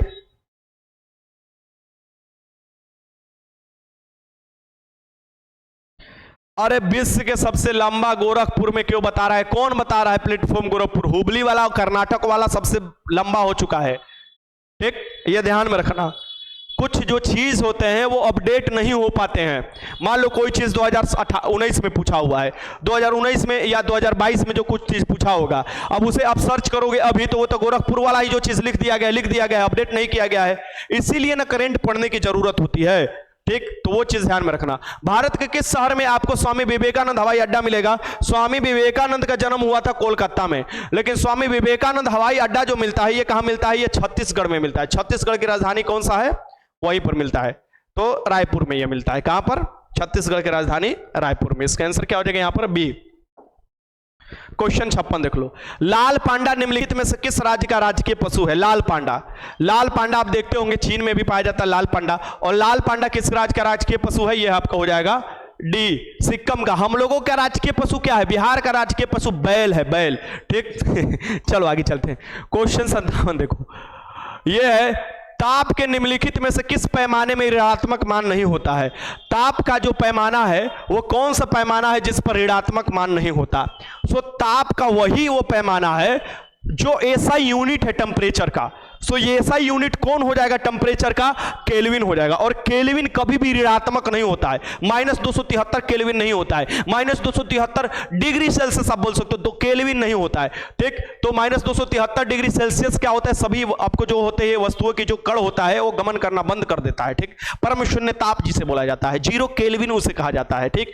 तो इसका याद रखिएगा, ये कभी भी नेगेटिव नहीं होता है। और ऐसा यूनिट इस बार के दरोगा 64 वाला पद वाला में देखोगे ये क्वेश्चन पूछा हुआ था कि ऐसा यूनिट क्या होता है ताप का। क्वेश्चन नंबर 58 देख लो। ध्वनि तरंग के प्रगमन आगे बढ़ने के संबंध में निम्नलिखित में से कौन सा कथन सही नहीं है? सो ध्वनि तरंग के प्रगमन यानी आगे बढ़ने के क्रम में निम्नलिखित में से कौन सा कथन सही नहीं होगा? ध्वनि तरंगे पानी से होकर गुजर सकती है, एकदम सही है। ध्वनि तरंगे हवा से होकर गुजर सकती है, एकदम सही है। ध्वनि तरंगे इस्पात से होकर गुजर सकती है, एकदम सही है। ध्वनि तरंगे निर्वात से कभी नहीं गुजर सकती, क्योंकि ध्वनि तरंगे कैसा है? अनुदैर्ध्य तरंगे है, ठीक है। और ध्वनि तरंग को माध्यम की जरूरत होती है, माध्यम कोई ना कोई चाहिए, नहीं तो आपको ये निर्वात से गमन नहीं करती है। इसका आंसर क्या हो जाएगा यहाँ पर? डी हो जाएगा। ये गलत चीज दिया है। क्वेश्चन नंबर 59 देख लो। श्याम पट काला दिखाई देता है क्योंकि? जो श्याम पट है, श्याम पट मतलब ब्लैक बोर्ड जिसे बोला जाता है, ब्लैक बोर्ड काला दिखाई देता है, या आप कोई भी जो काला आपको दिखाई देता है वो सभी प्रकाश को क्या कर लेता है? वो सभी प्रकाश को अवशोषित कर लेता है। वो काले रंग का अवशोषण करता है, वो किसी रंग का परिवर्तन नहीं करता है, सभी प्रकाश को अपने में छिपा लेता है, अवशोषित कर लेता है। इसीलिए कोई भी चीज काला दिखाई देता है। काले हुए तो क्या हुआ? दिल वाले हैं, हम तुमको चाहने वाले हैं। ये गाना का एक एक वर्ड तुम अगर तोड़ कर देखोगे, काले हुए तो क्या हुआ, दिलवाले हैं। इसका मतलब ये हुआ कि हम काला बाहर से हैं, अंदर से दिलवाला है, ठीक। और बाहर से भी जब काला है तो हम सब चीजों को अपने तरफ अवशोषित कर लेते हैं, सब चीजों को अपने अंदर डाल लेते हैं। हम तुमको चाहने वाले हैं, यानी हम तुमको चाहने वाले हैं बुड़बक, ठीक ना। चल आगे चलते हैं। ये सब मत तुम लोग दिमाग मेरा खराब किया करो। चलो चल 60 देखो, ये देखो, ट्रांसफार्मर एक प्रकार का उपकरण है जो, ट्रांसफार्मर एक प्रकार का उपकरण है जो आपको बताना है। सर मैं खाना बनाने जा रहा हूं, खाना बनाओ, जल्दी आते हैं खाने के लिए। गुरुजी आपके क्वेश्चन जो होता है सबसे हट के होता है। चलो बढ़िया है, चलो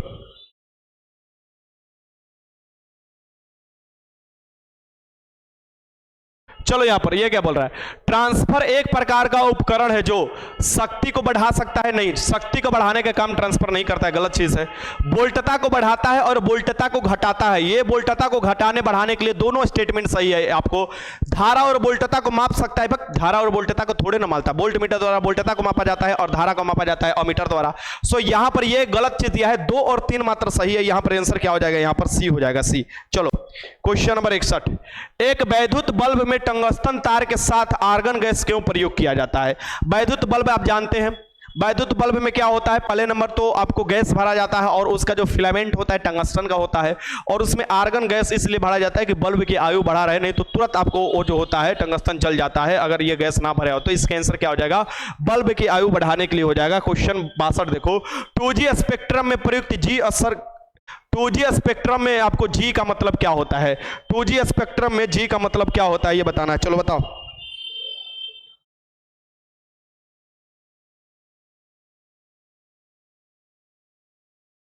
लाइव क्लास है, हाँ जी। गुरु जी प्लीज धीरे धीरे बोलिए ना। अब कितना धीरे धीरे बोले बबुआ। काली हो तो क्या हुआ, मगर दिल गोड़ होना चाहिए, दिल गोर होना चाहिए तेरी। अरे स्किन जो होता है ना वो सिर्फ काला होता है, अंदर तो मटेरियल लाले होता है सब कोई के। मानसून सर आपके एक रिक्वेस्ट है कि आप ऐप पे पढ़ा के रहे हैं तो टेस्ट करवाइए और लीडर बोर्ड पर रैंक दिखाइए। हैं, रैंक दिखाएं। एनसीसी का फायदा कोई बिहार पुलिस में नहीं होता है। चलो चलो क्वेश्चन लगाओ, चलो चलो आरा जिला घर बाटे तो चलो क्वेश्चन लगाओ। G का मतलब होता है 2G मतलब जनरेशन, 3G मतलब 3 जनरेशन, ठीक वैसे जनरेशन होता है। क्वेश्चन नंबर 63 देख लो, चुराही मंडेली और क्योंथली राज्य में बोली जाने वाली बोलियां है। चुराही मंडेली और क्योंथली जो बोला जाता है हिमाचल प्रदेश में बोली जाने वाली है। इसका आंसर क्या हो जाएगा, डी हो जाएगा। क्वेश्चन नंबर 64 देखो, निम्नलिखित में से किस त्योहार को विजय उत्सव के नाम से जाना जाता है। हम्पी के त्योहार, हम्पी महोत्सव जो होता है, हम्पी कहां पड़ता है भैया, तुंगभद्रा नदी के किनारे कर्नाटक में पड़ता है। तो हम्पी महोत्सव को ही हम लोग विजय महोत्सव के रूप में जानते हैं। इसका आंसर ए हो जाएगा। क्वेश्चन 65, कंप्यूटर के शब्दावली में रैम का पूर्ण फॉर्म क्या होता है। रैम एक रोम होता है, रीड ओनली मेमोरी होता है, ठीक ना, और एक रैम होता है रैंडम एक्सेस मेमोरी होता है, ठीक। इसका आंसर क्या हो जाएगा, यहां पर ए हो जाएगा। आगे देखो क्वेश्चन नंबर 66, किसी गोलीय दर्पण की वक्रता त्रिज्या r तथा फोकस दूरी में सही संबंध क्या है। गोलीय दर्पण है उसका वक्रता त्रिज्या r है और उसका फोकस दूरी क्या है, f है। तो ये बताना है ये क्या होता है, फोकस दूरी आधा होता है वक्रता त्रिज्या का। तो इसका आंसर क्या हो जाएगा, r डबल होता है फोकस दूरी का। इसका आंसर क्या हो जाएगा, b हो जाएगा। आगे देखो क्वेश्चन नंबर 67, जब बर्फ पिघलती है तो ये बताओ, ये क्वेश्चन का आंसर लगाओ, देखते क्या लगाते हो। जब बर्फ पिघलती हो तो क्या होता है, ये अच्छा क्वेश्चन है ना, अच्छा क्वेश्चन है। जब बर्फ पिघलेगा तो क्या होगा, चलो लगाओ ये क्वेश्चन। चलो बताओ क्वेश्चन नंबर 67 के आंसर लगाओ, देख रहे हैं तुम लोग क्या लगा रहे हो, पढ़े हो कि क्या किए हो इतने दिन में। क्वेश्चन नंबर 67 घटता है, नो चेंज। ये देखो संटू कुमार, ये तो बौराइले रहता है, तेरा काम होता है, इतना बढ़िया अप्लाई करते हो फिर भी नो चेंज, मोबाइल फेंक कर मारेंगे। आयतन घट जाता है, आयतन घट जाता है। सर आप अपने ऑफिशियल टेलीग्राम चैनल का लिंक यूट्यूब पर दे दीजिए। ओके ओके दे देंगे, अगली वाला वीडियो में मैं लिंक दे दूंगा। बहुत स्पीड पढ़ाते हैं। चलो देखो, अगर तुम लोग का दिमाग लगाओगे तो दिमाग लगाओ, ठीक। अब क्या होता है, बर्फ को लोगे तो बर्फ सॉलिड अवस्था में होता है। क्या होता है, सॉलिड अवस्था में। और इसको अगर आपको गलेगा तो बर्फ का आयतन किस टेम्परेचर पर सबसे कम होता है? तो होता है वो 4 डिग्री सेल्सियस पर। तो बर्फ जब गिरेगा 4 डिग्री सेल्सियस तक, तो बेसिक सी बात है ये सबसे कम 4 डिग्री सेल्सियस तक होता है, तो ये क्या होगा, आयतन घटेगा, यानी 0 डिग्री से 4 डिग्री सेल्सियस की तरफ जाएगा तो घटेगा ही ना भैया बर्फ का। वैसे ही देखोगे कि 4 डिग्री सेल्सियस पर घनत्व सबसे अधिक होता है, ये बात ध्यान में रखिएगा, पानी का घनत्व से 4 डिग्री सेल्सियस पर सबसे अधिक होता है और आयतन सबसे कम होता है, ठीक। तो इसका आंसर क्या हो जाएगा, जब ये गलेगा तो पानी में ना बदलेगा, तो इसका आयतन क्या हो जाएगा, घट जाएगा। अच्छा क्वेश्चन है, कंफ्यूजन में पैदा कर देता है। क्वेश्चन नंबर 68 देख लो, विरंजक चूड़ और डीडीटी, डीडीटी में भी आपको क्या पाया जाता है और विरंजक चूड़ में भी क्या पाया जाता है, ये आपको बताना है। डीडीटी आपको एक कीटनाशक है, ठीक ना, मैंने आपको बताया, और डीडीटी में आपको क्या पाया जाता है, आपको पूछ रहा है। क्वेश्चन नंबर 68 लगाइए,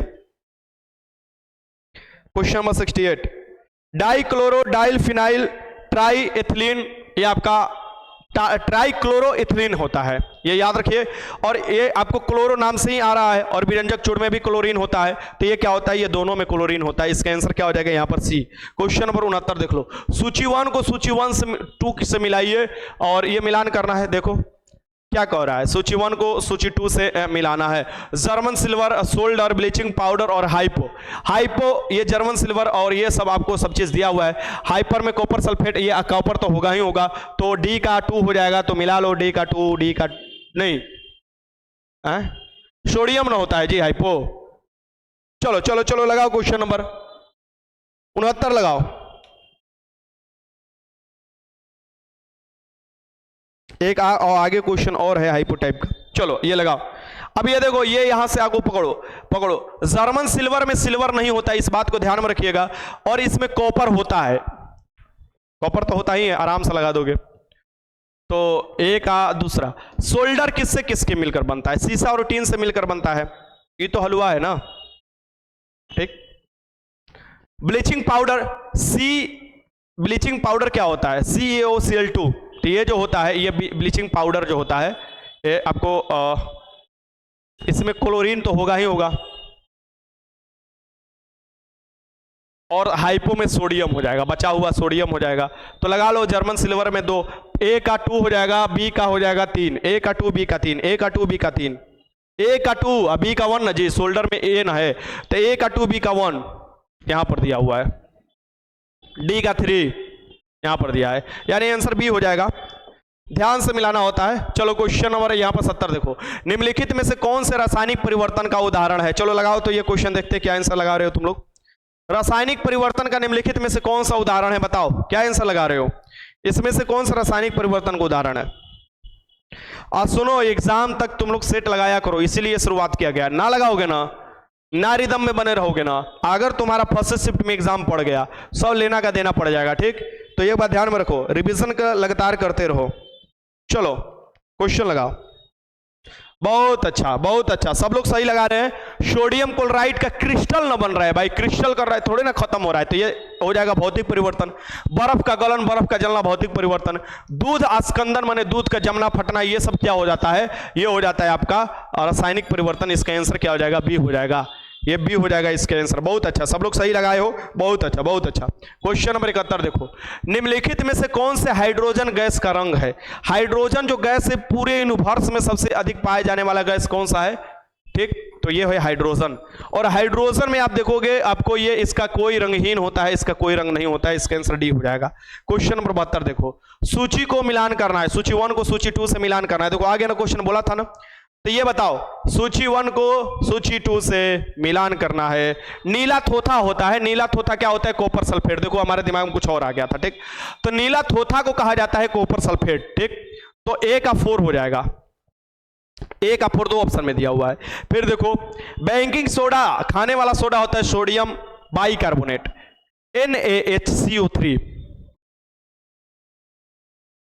और ये खाने वाला सोडा होता है धोवन सोडा, क्या होता है, तो Na2CO3 इंटू 10H2O होता है, 10H2O, ये धोवन सोडा होता है। अब ये देखोगे, ये C का क्या हो जाएगा 1, C का 1 आप देखोगे, ये आपको निकल, ये C का 1, A का 4, ये देखो ये वाला ऑप्शन में है, डी वाला ऑप्शन में। फिर आप और मिला सकते हो, कास्टिक सोडा को कहा जाता है, आपको देखो कास्टिक सोडा किसे कहा जाता है, सोडियम हाइड्रोक्साइड को कहा जाता है, NaOH को कहा जाता है, और एप्सम सॉल्ट जो कहा जाता है, एप्सम सॉल्ट मैग्नीशियम सल्फेट को कहा जाता है। तो ये मिलान कर लेना, डी हो जाएगा इसका आंसर। अगर कुछ नहीं भी याद है तो मिलान करने में यही फायदा होता है कि दो भी याद है तो आराम से लगा सकते हो। निम्नलिखित में से थाईलैंड, बैंकॉक की मुद्रा क्या है? थाईलैंड, थाईलैंड वाला बीच, थाईलैंड का मुद्रा जो है वो क्या है? सो थाईलैंड जो होता है इसकी राजधानी बैंकॉक है, और थाईलैंड की मुद्रा जो है ये बहुत है, बहुत। इसका आंसर क्या हो जाएगा यहाँ पर? बी हो जाएगा। 73 का लगाओ,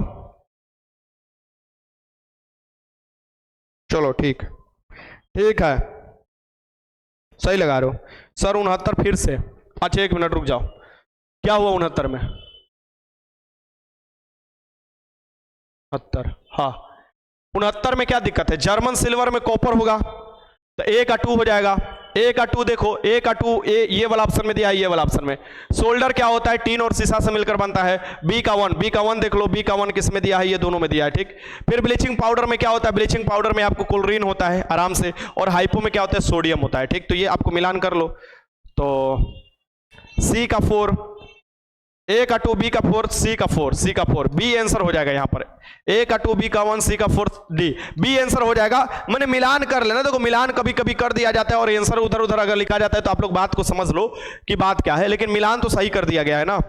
चलो ठीक है, जो भी डाउट है पूछ लिया करो। 74 देखो, अमर्त्य सेन को किस वर्ष के लिए कल्याणकारी अर्थव्यवस्था के लिए, कल्याणकारी अर्थव्यवस्था के लिए इनको नोबेल पुरस्कार दिया गया था, अर्थशास्त्र के क्षेत्र में नोबेल पुरस्कार जो दिया गया था ये 1998 में दिया गया था, ठीक। इसका आंसर क्या होगा? अमर्त्य सेन को भारतीय थे, 1998 में दिया गया था। Steel Authority of India Limited, SAIL का मुख्यालय कहाँ है? सेल का मुख्यालय तो नई दिल्ली में दिया हुआ है। सेल की स्थापना कब है? सेल देखो, सेल जो होता है ना, ये सेल है, ये पहले HCL का ही भाग था। अब सेल जो होता है ना, इसकी स्थापना अगर पूछो और ऑप्शन में 1954 दिया है तो आप लोग लगा लेना, लेकिन अगर विधिवत रूप से इसको स्थापित जो किया गया था, सरकारी उपक्रम बना दिया गया था, ये 1973 में, और इसका 50 साल हो रहा है पूरा, तो क्वेश्चन आ सकता है, ठीक। तो इसका आंसर क्या हो जाएगा यहाँ पर? सी हो जाएगा। इसका 50 साल पूरा हो गया था तो ये क्वेश्चन आ सकता था, इसलिए मैंने आपको डाल दिया। अगर ऑप्शन में दिया रहता वो तो लगा लेते, लेकिन ऑप्शन में 1954 ही दिया रहता है। ये भी क्वेश्चन एग्जाम में पूछा हुआ है, ठीक। जनवरी 1954 दिया रहता है। चलो आगे चलते हैं।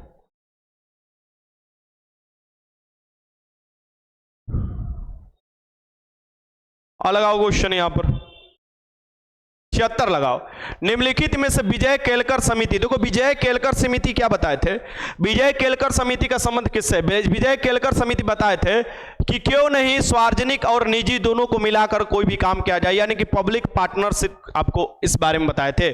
PPP मॉडल के बारे में बताए थे, पब्लिक और प्राइवेट पार्टनरशिप के बारे में बताए थे। पीपी मॉडल, अभी देखोगे PPP मॉडल पर आपको भारत में अगर कोई भी चीज चल रहा है तो अधिकतर PPP मॉडल पर चल रहा है, यानी सरकार भी आ जा रहा है उसमें कुछ अपना लेकर हिस्सेदारी, और प्राइवेट लोग को भी आपको हिस्सेदारी दे दिया जा रहा है, और दोनों लोग मिलकर चल रहे हैं, ठीक ना। तो ये क्या हो जाएगा? सार्वजनिक निजी साझेदारी मॉडल, ये बताए थे, इसके बारे में सुझाव। क्वेश्चन नंबर 77 देखो, चैलेंजर गर्त में आपको, चैलेंजर जो गर्त है ये देखोगे, ये आपको 36,200 फीट नीचे तक, 36,200 फीट नीचे तक पहुंचने वाली प्रथम महिला कौन है, ये बताना है। फीट में ये दिया हुआ है, ध्यान में रखना। तो ये जो पहुंचने वाली महिला है, ये है आपको कैथी सुलेमान। इसका आंसर क्या हो जाएगा यहाँ पर? कैथी सुलेमान हो जाएगा। हेलो, हाँ फोन कर रहे हैं बाबूजी, अभी लाइव क्लास है। चलिए आगे चलते हैं, चलिए देखते हैं। ये तो कैथी सुलेमान हो जाएंगे इसका। क्वेश्चन नंबर 78 देखियो, प्लाज्मा से संबंधित कथनों पर विचार कीजिए। जो प्लाज्मा होता है ना, ये देखोगे हमारे खून में भी पाया जाता है प्लाज्मा। प्लाज्मा क्या होता है? उसमें आपको देखोगे तरल, गैस, लिक्विड, ये तीनों अवस्थाएं लगता है मौजूद है। जैसे कि चिपचिपा अवस्था होता है, प्लाज्मा क्या होता है? चिपचिपा अवस्था होता है। पूरी तरीके से तरल भी नहीं होता है, पूरी तरीके से गैस भी नहीं होता है, पूरी तरीके से ठोस भी नहीं होता है, चिपचिपा। जैसे हमारे पृथ्वी का जो क्रोड है ना, जो 16% है, वो प्लाज्मा वाला अवस्था में। सूरज जो है ना, वो प्लाज्मा अवस्था में है, ठीक। सो प्लाज्मा अवस्था जो होता है, ये देखोगे, ये प्लाज्मा आपको पूछ रहा है, ये प्लाज्मा पदार्थ की एक अवस्था है, चौथी अवस्था है, एकदम सही है। पदार्थ की 5वीं अवस्था बोस-आइंस्टीन अवस्था है, ठीक ना, वो 5वीं अवस्था तक भी खोज हुआ है। प्लाज्मा पृथ्वी पर पाए जाने वाले तत्वों में प्रमुख है, ये गलत बात है। पृथ्वी पर पाए जाने वाले तत्वों में सबसे अधिक जो पाया जाता है वो ऑक्सीजन पाया जाता है। ठीक, प्लाज्मा का उल्लेख पहली बार ब्रिटिश वैज्ञानिक विलियम क्रूक्स ने किया था, ये भी बात सही है। सो ये आपको 1 और 3 सही है, इसका आंसर क्या हो जाएगा, यहां पर सी हो जाएगा। आगे देखते हैं क्वेश्चन नंबर 79 देख लो। क्षय रोग टीबी के परीक्षण हेतु विशिष्ट परीक्षण कौन है? विशिष्ट परीक्षण कौन है आपको बताना है। तो परीक्षण आपको टेस्ट किया जाता है टीबी के लिए। टीबी के लिए कौन सा टेस्ट किया जाता है ये बताना है। चलो बताओ इसके लिए क्या किया जाता है टीबी के लिए। सर जी हमारा चक्कर आवता क्वेश्चन देखे राजनंदनी। हाँ, तुम लोगों को हलवा उलवा क्वेश्चन करा दो और एग्जाम हॉल में जाओ तो प्रेशर नहीं लोगे। अभी कहोगे कि सर जी हलवा क्वेश्चन करा रहे हैं, बहुत ही आसान क्वेश्चन करा रहे हैं, और जब क्वेश्चन का लेवल बढ़ा रहे हैं तो तुम लोग को सर जी चक्कर आ रहा है, सर जी हम जा रहे हैं सोने के लिए, सर जी हम पानी पीने के लिए जा रहे हैं, चाय पीने के लिए जा रहे हैं। ये तरीका हुआ, 2-4 टेस्ट लगाया करो, ठीक ना। तुम लोग बात कर रहे हो, अरे उस तरीके से तुम लोग भी तैयार होगे कि कभी भी कहीं भी एग्जाम दो तो अपना झंडा गाड़ दो आराम से। तो उसके लिए तुम लोग को तैयार होना होगा। क्षय रोग टीबी रोग के परीक्षण के लिए आपको मेंटॉक्स परीक्षण किया जाता है। कितना बिडाल लगा रहा होगा बुड़बक्सक। मेंटॉक्स आपको परीक्षण किया जाता है। बिडोल आपको किया जाता है टाइफाइड के लिए, लिसा किया जाता है आपको एड्स के लिए। इसका आंसर हो जाएगा मेंटॉक्स परीक्षण किया जाता है टीबी को पता लगाने के लिए। आपको बैक्टीरियल बीमारी है टीबी, ट्यूबरकुलोसिस। देखो क्वेश्चन नंबर 80, निम्नलिखित युग्मों को सम्मिलित कीजिए। निम्नलिखित जो युग्म है सम्मिलित करना है। एपीकल्चर में शहद की, आपको सही बात है, एपीकल्चर में शहद वाला मधुमक्खी जो भी। सेरीकल्चर में सिल्क वर्म होते हैं, ये भी बात सही है। पीसी कल्चर में मछली वाला होता है, ये वाला गलत चीज है। लाख के कीड़ा थोड़े ना, पीसी कल्चर में मछली होता है। इसका आंसर क्या हो जाएगा, सी हो जाएगा। मिलान सी गलत है। हॉर्टिकल्चर फूल, ये बागवानी, ये सब सही है। क्वेश्चन नंबर 81 देखो, निम्नलिखित में से कौन से आहार मानव शरीर में नए उत्तक की वृद्धि के लिए पोषक तत्व प्रदान करते हैं? नए उत्तक की वृद्धि के लिए पोषक तत्व प्रदान करते हैं दूध से बना हुआ जो चीज होता है, जैसे लाइक पनीर। पनीर खाने के लिए डॉक्टर, देखो जब तुमको काफी ज्यादा चोट लग जाता है ना, तो उसको उस समय कहा जाता है तुमको पनीर खाने के लिए। कोई कोशिका और उत्तक की बहुत जरूरत होता है, ठीक ना, शरीर को वो चीज करने के लिए। तो इसका आंसर क्या हो जाएगा, पनीर। पनीर हो जाएगा, ठीक। क्वेश्चन नंबर 82, यकृत और मांसपेशी में ऊर्जा निम्न में से किस रूप में होती है?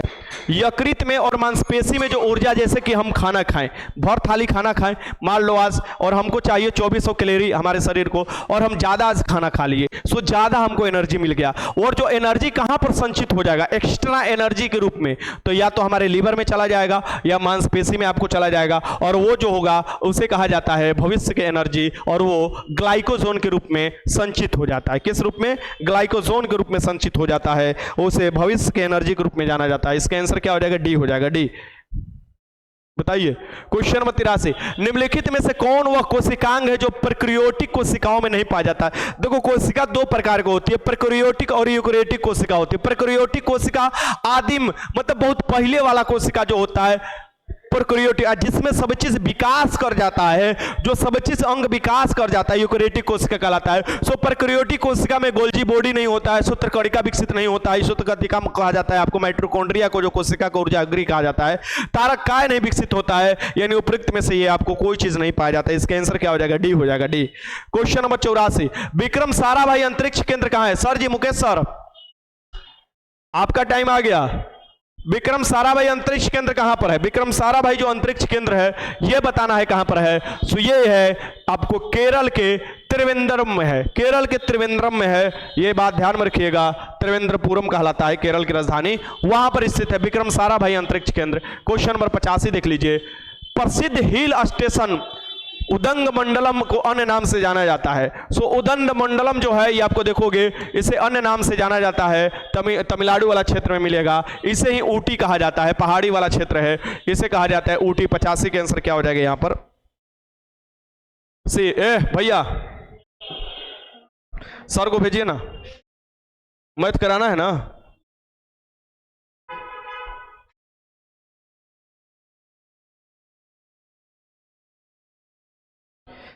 गुरुजी 7 से 10 बीपीएससी टीचर के एग्जाम है, कांस्टेबल की एग्जाम 9 या 10 पॉसिबल है, 7 से 10। अब देखो जो भी पॉसिबल होगा ना, एडमिट कार्ड आपको 20 दिन पहले तक आपको दिखाई देने लगेगा, तो आपको समझ में आ जाएगा। बस हम लोग उसी डेट को मानकर तैयारी करेंगे, हम लोग अन्यथा ना ले, ठीक ना, कि इस दिन होगा होगा नहीं होगा। आपको चाहिए ना, कम से कम बिहार पुलिस कांस्टेबल का तो जॉब चाहिए ही चाहिए, तो इसके लिए रिजल्ट चाहिए, रिजल्ट के लिए भरपूर तैयारी आपको करना पड़ेगा। देखिए मन में हमेशा बना रहता है कि होगा कि नहीं होगा, तैयारी ये कर लेंगे वो कर लेंगे, लेकिन ये चीज नहीं। सर दरोगा वाला क्लास कब से स्टार्ट होगा? दरोगा बैच देखो, पहले नंबर जितने भी कैंडिडेट है ऑफलाइन में दरोगा के टेस्ट लगाना चाहते हैं, तो मैं कल से ही स्टार्ट करना चाहता था, लेकिन वो परसों रोज से विधिवत रूप से स्टार्ट होता है। दरोगा का पहला टेस्ट स्टडी मूड का परसों रोज होने जा रहा है 3 बजे 3 PM पर। जिसको आना है ऑफलाइन लगाने वो ऑफलाइन आ सकता है, मैं टेलीग्राम पर डाल दूंगा। 3 PM पर होगा, और जैसे ही यहां पर टेस्ट आपको शुरू होगा, एप्लीकेशन पर जो ऑनलाइन जुड़ना चाहते हैं वो एप्लीकेशन से डाउनलोड कर टेस्ट लगा सकते हैं। सॉल्यूशन भी आपको अपलोड कर दिया जाएगा, इस बात को भली भांति याद रखिएगा। सो 3 PM पर आपको ये टेस्ट होने जा रहा है। 3 PM डेली दरोगा का टेस्ट होने जा रहा है ऑफलाइन में, तो जिनको ऑफलाइन लगाना है आ सकते हैं, और उसी समय ऑनलाइन आपको ये दे दिया जाएगा। दोनों तरफ अपना टेस्ट चलेगा, आप लोग लगा लोगे और आंसर भी दे देंगे, मिला लेना, देख लेना, और उसका सॉल्यूशन भी करा देंगे, ठीक। सो ये टाइमिंग आपको 3 PM है ऑफलाइन टेस्ट का। ऑफलाइन टेस्ट का मैं ये आपको दरोगा का बता रहा हूं, ठीक। तैयार हो जाओ सभी लोग। हम कितने घंटे पढ़े बिहार पुलिस निकल जाए धीरज चौधरी। बस आप लोग रिवीजन पर ध्यान रखना, इधर उधर भागना मत, रिवीजन करते रहना, एगो सेट लगाते रहना, बिहार पुलिस आराम से निकल जाएगा, ठीक। बाकी जो सेशन ला रहा हूं उसे देखना। सर आंसर करा दें, जल्दी आ जाइए, नहीं है समय। क्वेश्चन नंबर 86 देख लीजिए। 86 जो है सर आ रहे हैं मुकेश सर, और आपको मैथ रीजनिंग कराएंगे। सो मुकेश सर आइए। दरोगा का मैं बोला ना, परसों रोज 3 बजे आप लोगों को स्टडी मूड एप्लीकेशन के दरोगा वाला बैच में आपको फर्स्ट टेस्ट मिल जाएगा।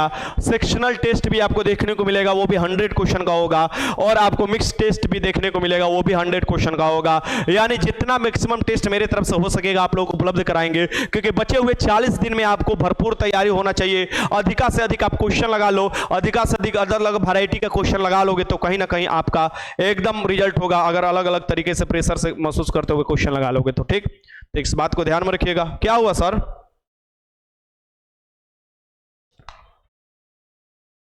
हाँ तो जल्दी से सर करा देंगे, मैथ रीजनिंग का आप लोग देख लीजिए, ठीक। फर्स्ट टाइम नमस्कार सर। नमस्कार विकी। चलो चलो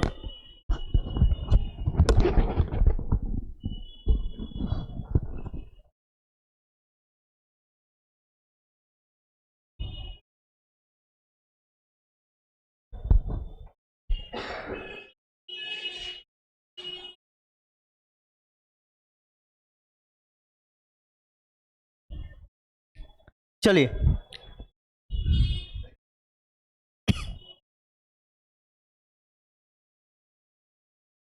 देखिएगा क्वेश्चन कि श्री कमल 20 रुपया 52 पैसा में 36 केला खरीदता है।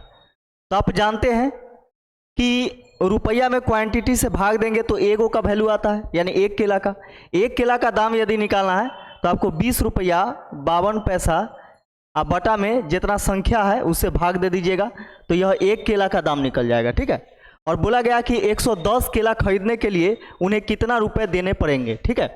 तो एक केला का दाम इतना है तो 110 केला का दाम कितना होगा, तो गुना 110 कर दीजिए, गुना 110। पॉइंट हटाइएगा तो डबल जीरो यहाँ पे आ जाएगा, ठीक है। इसका जीरो से जीरो कैंसिल हो गया।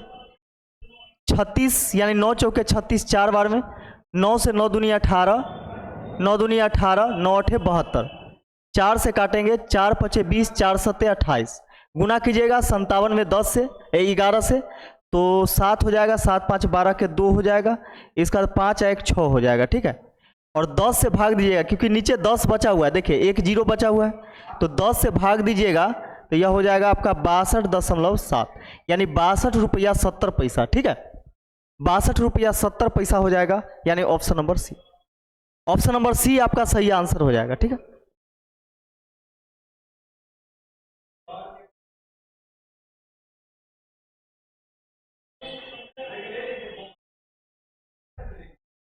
चलिए देखिए यहाँ पे ए और बी दो मित्र है। ए कहता है बी से कि मैं तुमसे 9 साल बड़ा हूं, यानी ए कहता है किससे, बी से कहता है कि मैं 9 साल बड़ा हूं। यानी बी जितना आयु के है ना, उससे 9 साल बड़ा है कौन, ए। यानी इस प्रकार हम लिख सकते हैं। फिर बोला गया है, बी कहता है ए से कि 3 वर्ष पूर्व यानी 3 वर्ष पहले तुम मुझसे 5/2 गुनी आयु में थे। यानी मुझसे, यानी मेरा जितना उम्र है उसका 5/2 गुना तुम्हारा आयु था। ठीक है, ये कब, तो 3 वर्ष पहले। ठीक है, तो यहाँ पे देखिए x + 9 यह वर्तमान है, और इसमें से 3 वर्ष पहले का बोलेंगे तो 3 घटाना होगा, इसमें से भी घटाना होगा, क्योंकि 3 अभी वर्तमान में ये दोनों का यह उम्र है। ठीक है, लेकिन 3 वर्ष पहले का बात बोलेगा तो 3 घटाएंगे, तो 3 वर्ष पहले बी का आयु इतना था, जबकि ए का आयु इतना था। और बी बोल रहा है कि तुम्हारा आयु जो था वह मुझसे 5/2 गुना था, तो इसका 5/2 गुना है, तो इसमें हम 5/2 से गुना करेंगे बी वाला में, तो यह बात बराबर हो जाएगा, क्योंकि पहले से क्या था, तो ए का आयु इसका 5/2 था। ठीक है, तो इसमें हम 5/2 से गुना करेंगे, बात बराबर हो जाएगा। 2 से यहाँ पे गुना करेंगे इसमें। ठीक है, तो ये हो जाएगा 2x प्लस यहाँ पे 9 में से 3 घटाएंगे तो 6, 6 दूनी 12 बराबर 5x - 5 × 15। इसको हम इधर ले जाते हैं और इसको इधर लाते हैं, तो 12 और 15 कितना, 27, और 2x घटाएंगे 5x में से तो 3x, 3x बराबर 27, 3 से 3 27, 9 बार में x बराबर कितना, तो 9, x बराबर कितना, तो 9। ठीक है, तो x का वैल्यू 9 हो गया, इसका मतलब b का वैल्यू 9 हो जाएगा, और a का वैल्यू कितना हो जाएगा, 9 + 9 यानी 18। यानी a का वर्तमान आयु 18 वर्ष और b का वर्तमान आयु कितना, तो 9 वर्ष। ठीक है, तो यहाँ पे देखिए a का 18 वर्ष और b का 9 वर्ष, यानी option number C. Option number C आपका सही आंसर हो जाएगा।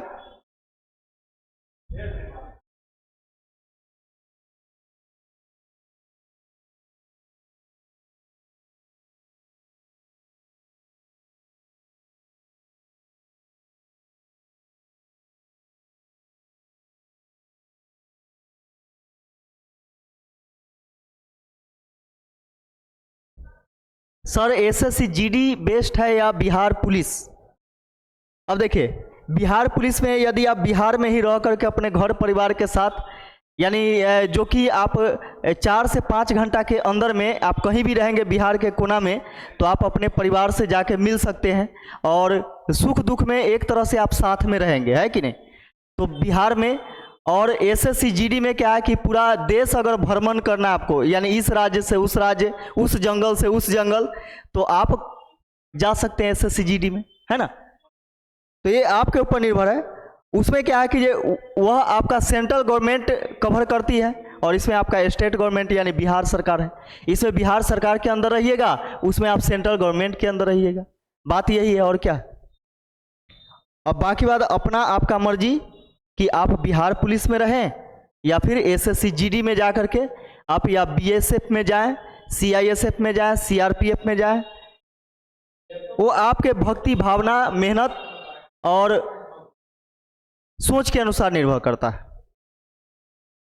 चलिए देखिए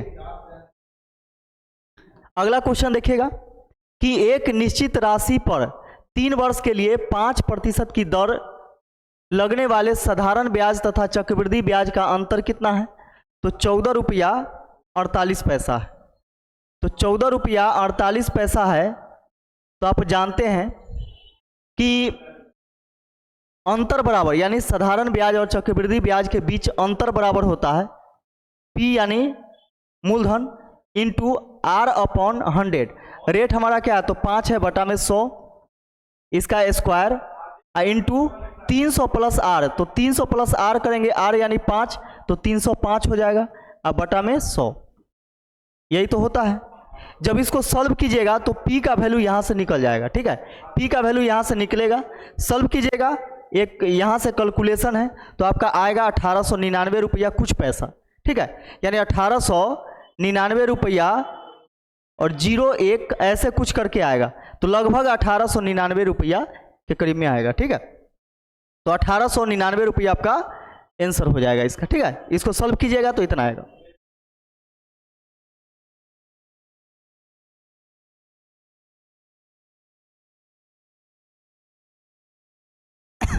गुरुजी मेरे पास फीवर की बहुत टेबलेट है, क्रोसिन, सुमो, पैरासीटामोल, ईटीसी। जिसको चाहिए क्या क्या लिख रहे हैं?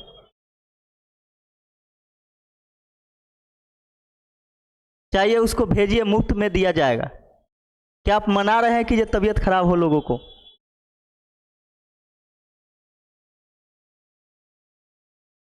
Neha cute girl, sir math में मेरा कम नंबर आता है। कोई दिक्कत नहीं है, पढ़िए, रेगुलरिटी बना कर रखिए और पढ़िए, प्रैक्टिस कीजिए, सब सही हो जाएगा। ठीक है,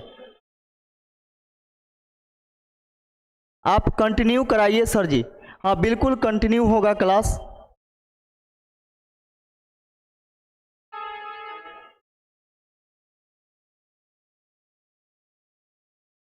चलिए सब कुछ सही हो जाएगा, बस आप लोग मेहनत करते रहिए। ठीक है, हाँ तबीयत खराब का कोई गारंटी नहीं है कि ये कब क्या होता है नहीं होता है। आदमी है, मशीन थोड़ी, मशीन खराब हो जाता है, ये तो आदमी है। तो देखिएगा यहाँ पे कि लेकिन फिर भी कोशिश रहेगा कि जितना हम बोलेंगे, जितना हम लोग बोलते हैं, स्टडी मूड परिवार जितना बोलती है उससे ज़्यादा ही देने का प्रयास करता है लोग, है कि नहीं? तो इसके लिए टेंशन नहीं लेना है, आपसे जितना वादा किया गया है उससे ज़्यादा ही मिलेगा, परेशान नहीं होना है। चलिए देखिएगा यहाँ पे, सुख दुख में हमेशा हम लोग साथ ही हैं और ये चीज़ छुपा हुआ नहीं है। चलिए देखिए यहाँ पे हम देखते हैं कि एक्स स्क्वायर, देखिए एक्स स्क्वायर अब +1 हम इधर ही रहने देते हैं और -6x को हम उधर भेज देते हैं, तो +6x हो जाएगा, +6x हो गया। ठीक है, अब हमको मन है क्या कि दोनों तरफ x से डिवाइड करने पर, ठीक है, तो दोनों तरफ x से भाग दीजिएगा ना, तो इसमें भी भाग देना होगा, इसमें भी और इसमें भी। ठीक है, दोनों तरफ x से भाग देने पर एक से x कैंसिल हो गया, ये वाला x से एक x कैंसिल हो गया। यह कैसा अब दिखेगा? तो x + 1/x बराबर कितना? तो 6 दिखेगा यह। ठीक है, ये चीज़ यहाँ पे दिख गया। अब हम लोगों से पूछा गया है कितना? तो x² + 1/x स्क्वायर का वैल्यू ज्ञात कीजिए, ये चीज़ पूछा गया। तो सिंपल यदि x + 1/x बराबर यदि a दिया गया हो और स्क्वायर का वैल्यू पूछा जाए, ठीक है, अगर इस प्रकार दिया गया हो और इस प्रकार आपसे स्क्वायर के रूप में पूछा जाए तो कुछ नहीं करना है, इसका जो वैल्यू दिया गया है इसका स्क्वायर करके और 2 माइनस कर देना है, स्क्वायर करके 2 माइनस कर देना है, आपका आंसर आ जाएगा। ऐसा क्यों होता है? तो देखिए दोनों तरफ वर्ग कीजिएगा ना तो आपको पता चल जाएगा कि 2 क्यों उधर माइनस हो गया, क्योंकि दोनों तरफ वर्ग कीजिएगा तो इतना का वैल्यू यहाँ से निकल जाएगा। अब यहाँ पे देखिएगा कि यह a का वैल्यू है, हमें x² + 1/x का वैल्यू x² का वैल्यू निकालना है। तो 6 के स्क्वायर 36, 36 में से 2 घटा देंगे, ठीक है, यानी 34। कितना आ जाएगा? तो 34 आ जाएगा। ठीक है, 34 यानी option number D. Option number D आपका सही आंसर हो जाएगा।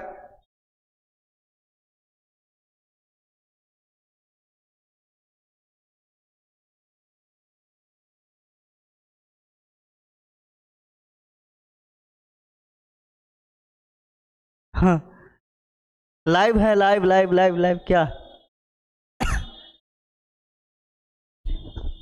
चलिए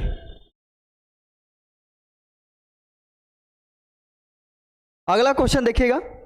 एक व्यक्ति ने 12% साधारण ब्याज से ऋण लिया, 3 वर्ष बाद उसने 5400 रुपया ब्याज उतने समय के लिए दिया, यानी जितना समय के लिए लिया उतना समय के लिए 5400 रुपया ब्याज के रूप में दिया। व्यक्ति द्वारा लिया गया ऋण क्या है? यानी उसका प्रिंसिपल अमाउंट पूछा गया है। तो ध्यान से समझिएगा कि साधारण ब्याज क्या होता है? रेट इनटू टाइम होता है। तो 12% इसका रेट है और टाइम कितना है? 3 वर्ष है। ठीक है, तो 12 × 36%, टोटल ब्याज 36% होगा, लेकिन ब्याज है कितना? तो 5400, यानी 36% बराबर 5400। 9 से 9 चौके 36, 9 छक 54, 600 बार में, और 9 से 9 चौके 36, 4 से काटिएगा 15 चौके 60, यानी 150 बार में। तो यहाँ पे देखिए 1% बराबर 1% बराबर 150, तो 100% यानी इसका प्रिंसिपल अमाउंट जो होगा वह कितना होगा? तो 100% होगा। तो 100% बराबर कितना? तो 150 में 100 से गुना करेंगे तो 15,000 हो जाएगा। ठीक है, यानी 15,000 रुपया, 15,000 रुपया, यानी option number C. Option number C आपका सही आंसर हो जाएगा 15,000 रुपए। अगला क्वेश्चन देखिएगा कि 90 मेज की क्रय मूल्य 60 मेजों के विक्रय मूल्य के बराबर है। तो देखिए 90 मेज का क्रय मूल्य यानी कॉस्ट प्राइस 60 मेज के विक्रय मूल्य यानी सेलिंग प्राइस के बराबर है। ये हो गया। तो हम लोगों से पूछा गया कि लाभ प्रतिशत ज्ञात कीजिए। लाभ प्रतिशत निकालना है हमें। तो यहां पे देखेंगे, देखिए 30 तिहाई 90, 30 दूनी 60। आप जानते हैं कि सीपी का वैल्यू एसपी के बगल वाला और एसपी का वैल्यू सीपी के बगल वाला, ठीक है।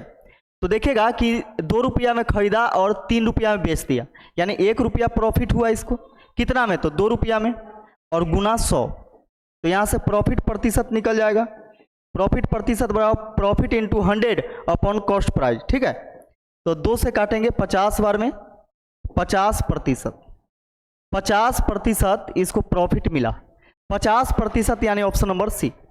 ऑप्शन नंबर सी इसका सही आंसर हो जाएगा, ठीक है। गुरुजी मैं कोरोना का वैक्सीन ले रखे हैं, क्या चीज कर रहे हैं?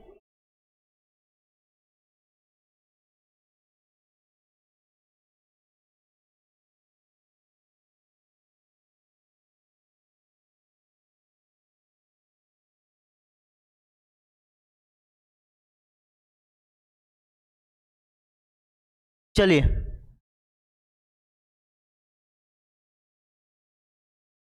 ज्वाइन करना है सर, स्टडी मूड ज्वाइन करना है, एक वीडियो बना दीजिए। अच्छा बिल्कुल एक वीडियो बना दिया जाएगा कोर्स के बारे में, कैसे क्या करना है नहीं करना है, टेंशन मत लीजिए, ठीक है।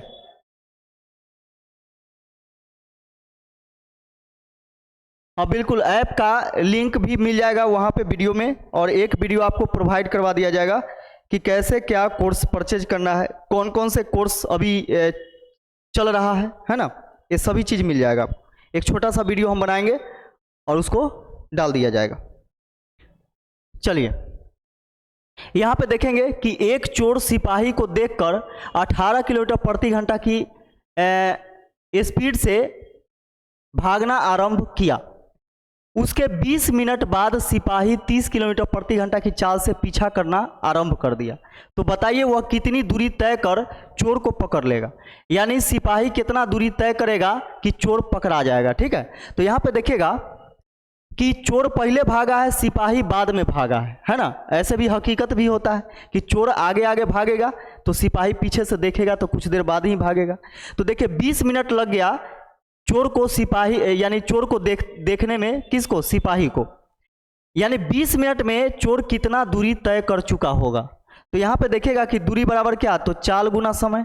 तो चाल 18 है और समय 20 मिनट, तो मिनट को घंटा में बदलिएगा तो 60 से भाग देना पड़ेगा। 20 तिहाई 60, 3 से 3 छक 18 यानी 6 किलोमीटर। यानी 20 मिनट में चोर के द्वारा कितना दूरी तय कर लिया गया, तो 6 किलोमीटर। इसका मतलब 6 किलोमीटर पीछे सिपाही होगा और 6 किलोमीटर आगे चोर होगा 20 मिनट के बाद, ठीक है। अब यहाँ पे देखिए अब तो सिपाही भी दौड़ना शुरू कर दिया और चोर भी भागना, वो तो पहले से ही भाग रहा है, तो अब सिपाही भी दौड़ना शुरू कर दिया। तो आप जानते हैं कि सेम डायरेक्शन में चाल घट जाता है, ठीक है। सेम डायरेक्शन में क्या होता है, तो चाल घट जाता है। अब सोचिए कि सिपाही को यानी चोर को सिपाही यानी चोर को पकड़ने में सिपाही को कितना एक्स्ट्रा दूरी तय करना पड़ेगा। तो इस 20 मिनट में जितना दूरी तय किया है उतना ही एक्स्ट्रा दूरी तय करना पड़ेगा। यानी 6 किलोमीटर का डिस्टेंस अगर कवर कर लेता है कौन, तो सिपाही, तो चोर को पकड़ लेगा, क्योंकि चोर भी दौड़ रहा है सिपाही भी दौड़ रहा है ना। तो यहाँ पे देखिएगा कि समय यानी कितना समय में वह पकड़ लेगा। पहले समय निकालते हैं, तो समय बराबर दूरी बटा चाल। कितना दूरी तय करना है उसको सिपाही को, तो 6 किलोमीटर, ठीक है। तो किस चाल से, तो चाल देखिएगा सेम डायरेक्शन में स्पीड क्या होता है, घट जाता है, तो घट जाएगा दोनों का। तो 30 में से 18 घटाएंगे तो 12, काटेंगे तो 6 कम 6, 6 दूनी 12, यानी आधा घंटा। 1/2 मीन्स क्या, 1/2 आवर मीन्स आधा घंटा। यानी आधा घंटा में सिपाही जो है चोर को पकड़ लेता है, ठीक है। इसका मतलब सिपाही आधा घंटा में जितना दूरी तय किया होगा वही निकालना है, क्योंकि बोला गया यहाँ पे कि पीछा करना आरंभ किया तो बताइए वह कितनी दूरी तय करने पर चोर को पकड़ लेगा। कौन? तो सिपाही। तो सिपाही आधा घंटा में पकड़ लिया है, इसका मतलब आधा घंटा में जितना दूरी तय करेगा उतना ही दूरी पर पकड़ेगा। तो दूरी बराबर क्या? चाल गुने समय। तो दूरी बराबर चाल गुने समय। तो चाल देखिएगा कि चाल सिपाही का कितना है, तो 30 है। और कितना समय में पकड़ लेता है, तो आधा घंटा में। तो 2 से 15 दूनी 30, यानी 15 किलोमीटर के दूरी पर। 15 किलोमीटर की दूरी पर किसको पकड़ लेगा? तो चोर को पकड़ लेगा कौन? सिपाही, यानी option number A. Option number A आपका सही आंसर हो जाएगा। आता ही नहीं सर आपका चैनल, क्या नहीं आ रहा? चैनल नहीं आ रहा तो देख कैसे रहे आप?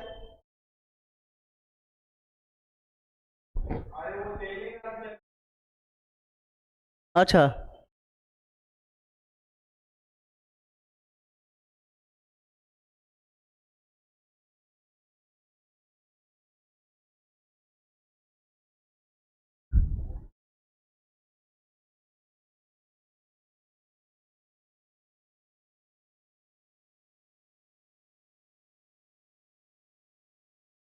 चलिए देखिए,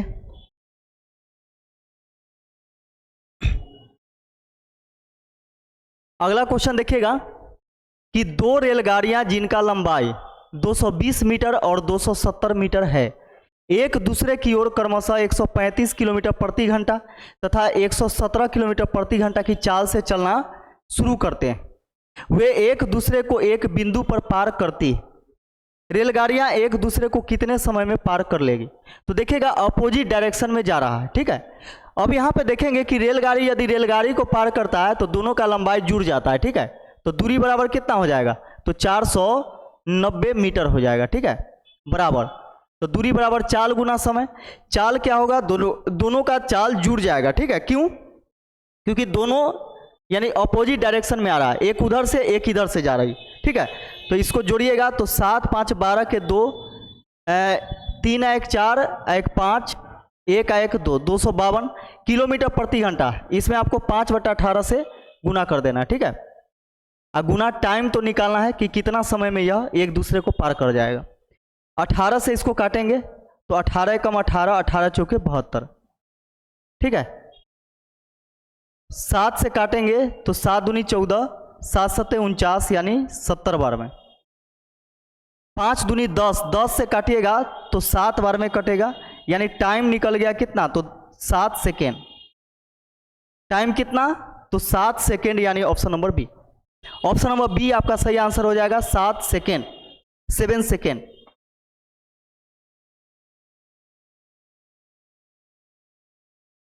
सर बिहार पुलिस का तैयारी भी करना है, अब पढ़ने में मन भी नहीं लगता है, ये कौन सा बात है भाई?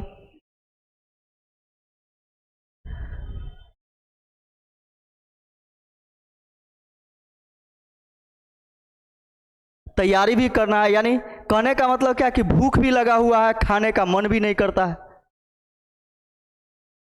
तो फिर ऐसे तो काम नहीं चलेगा। चलिए देखिए, दो संख्याओं में यदि प्रत्येक संख्या में 3 जोड़ा जाए तो उनका अनुपात 1:2 हो जाता है, तथा दोनों में से यदि 3 घटाया जाए तो 2:5 आ जाता है। उनमें से एक संख्या क्या है? तो यहाँ पे देखिएगा कि माना कि एक संख्या x है और दूसरा संख्या y, इस प्रकार हम लिख दिए।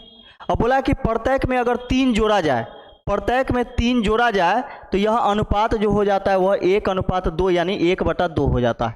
क्रॉस मल्टीप्लीकेशन कीजिएगा तो ये आ जाएगा आपका 2x प्लस 3 दूनी 6 बराबर y प्लस 3 एकम 3। y को हम इधर ला करके घटाते हैं तो 2x माइनस वाई बराबर हो जाएगा, 6 घट जाएगा उधर तो -3 हो जाएगा। यह इक्वेशन फर्स्ट हो गया, ठीक है। अब यहाँ पे देखिएगा कि दूसरा बात बोला गया, तथा दोनों में से यदि 3 घटाया जाए तो यह अनुपात 2:5 हो जाता है, ठीक है, 2:5 हो जाता है। तो यहाँ से आप देखेंगे कि x बटा वाई यानी 2 संख्या है, प्रत्येक में से 3 घटाने पर अब यही अनुपात 2:5 हो जाता है। क्रॉस गुना कीजिएगा तो 5x माइनस 15 बराबर 2y माइनस 3 दूनी 6। इसको हम इधर लाते हैं तो 5x माइनस 2y बराबर हो जाएगा +9 हो जाएगा, ठीक है, +9। यह इक्वेशन सेकेंड आ गया, सेकेंड आ गया। हम लोगों से एक संख्या इसमें से पूछा गया, तो एक संख्या कोई भी हो सकता है, हो सकता है x का वैल्यू आ जाए, हो सकता है y का वैल्यू आ जाए, ठीक है, दोनों में से कोई एक पूछ सकता है आपसे। अब यहाँ पे देखिएगा कि x का वैल्यू यदि निकालेंगे तो y को कटाना होगा, और y को कटाने के लिए इसमें 2 से गुना करना पड़ेगा, इस समीकरण में 2 से गुना करना होगा। तो ये हो जाएगा 2 दूनी 4x माइनस 2y बराबर माइनस 3 दूनी 6। इसको जैसे के तैसे लिखिए, 5x माइनस 2y बराबर 9। चिन्ह परिवर्तन कीजिए, ये माइनस हो जाएगा, प्लस हो जाएगा, माइनस हो जाएगा, इससे यह कैंसिल हो गया। -5x में से 4x घटेगा, -x बराबर -9 6 15 -15। माइनस से माइनस कैंसिल हो गया, यानी x बराबर कितना आ गया, 15 आ गया, 15, ठीक है। तो ऑप्शन नंबर सी में दिया गया है, यही आपका आंसर हो जाएगा। अगर 15 नहीं रहेगा तब आपको क्या करना है, फिर y का वैल्यू निकालना है, y का वैल्यू आपका आंसर हो जाएगा, ठीक है।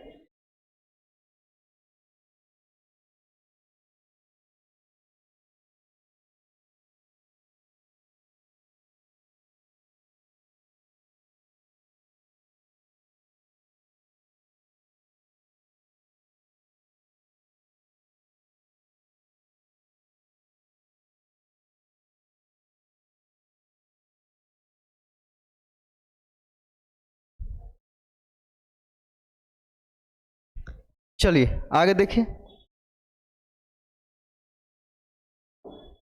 अगला देखिएगा कि 1.9 8.4 3.6 5.8 की माध्यिका ज्ञात करें। माध्यिका निकालना है, तो सबसे पहले इसको असेंडिंग ऑर्डर में सेट कर दीजिए। तो 1.9 3.6 5.8, इसका बाद 8.4, 4 गो है ना, बीच वाला 2 को लेकर के 2 से भाग दे दीजिए जोड़ कर, ठीक है। तो दोनों को जोड़िए, तो 8 6 14, 14 के 4, 5 3 8 1 9, यानी 9.4 आ गया। और इसमें 2 संख्या है तो 2 से भाग दे दीजिए दोनों को जोड़ के, ठीक है। हाँ, अगर माने चलिए 5 संख्या रहता तो ठीक बीच वाला आपका आंसर हो जाता, लेकिन 4 संख्या है तो 4 गो में बीच वाला किसको मानिएगा, ठीक है। तो बीच वाला नहीं निकलेगा, तो बीच वाला दोनों को आपको पकड़ना है, दोनों को जोड़ करके 2 से भाग दे देना। भाग दीजिएगा, 2 चौके 8, 2 सते 14, यानी 4.7 आ जाएगा, ठीक है। 4.7 यानी option number B. Option number B आपका सही आंसर हो जाएगा।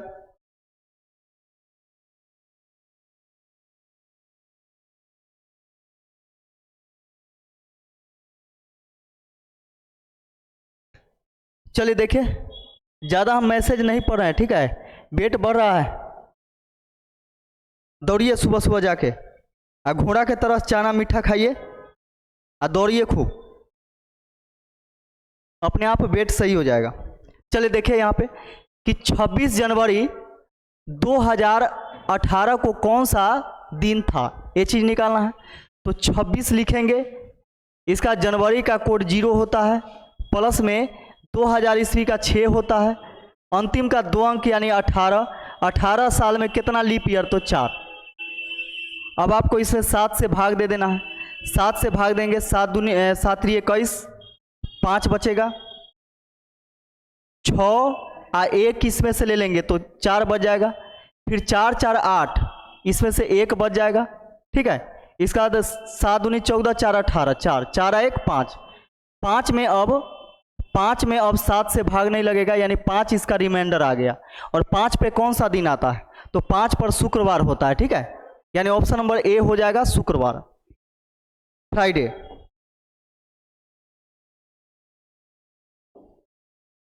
एक्स की रैंक ऊपर से 15वीं, ऊपर से यानी प्रारंभ से हम मान लेते हैं कि 15वीं है, और कक्षा में कुल 40 छात्र हैं। तो कक्षा में एक्स का नीचे से कौन सा क्रमांक होगा, यानी अंतिम से इसका क्रमांक पूछा गया, अंतिम से इसका क्रमांक पूछा गया है कि अंतिम से इसका क्रमांक क्या होगा। तो सोच के देखिए कि यहाँ से यानी प्रारंभ से अंतिम तक टोटल 40 छात्र हैं, जिसमें यहाँ से लेके यहाँ तक के 15 है, तो इधर कितना होगा, 25 होगा, इधर 25 होगा, इसको छोड़ करके इधर 25 होगा। और 25 15 दोनों को जोड़ेंगे तो 40 आ जाएगा। ठीक है, तो हम लोगों से बोला गया कि अंतिम से यानी नीचे से इसका क्रमांक क्या है, तो 25 और 1 इसका क्रमांक, तो 25 + 1 यानी 26वां। नीचे से क्रमांक हो जाएगा उसका 26वां हो जाएगा, यानी option number D. Option number D आपका सही आंसर हो जाएगा। मैथ आप बहुत अच्छा पढ़ाते हैं सर, कोशिश करती हूँ बनाने के लिए। हाँ बिल्कुल बनाइएगा, रिवीजन कीजिएगा, तभी जाकर के सही हो पाएगा। ठीक है गुरुजी, मेरा कमेंट पे कौन बोल रहा है देखिए जरा, नहीं देखेंगे, चलिए पढ़िए।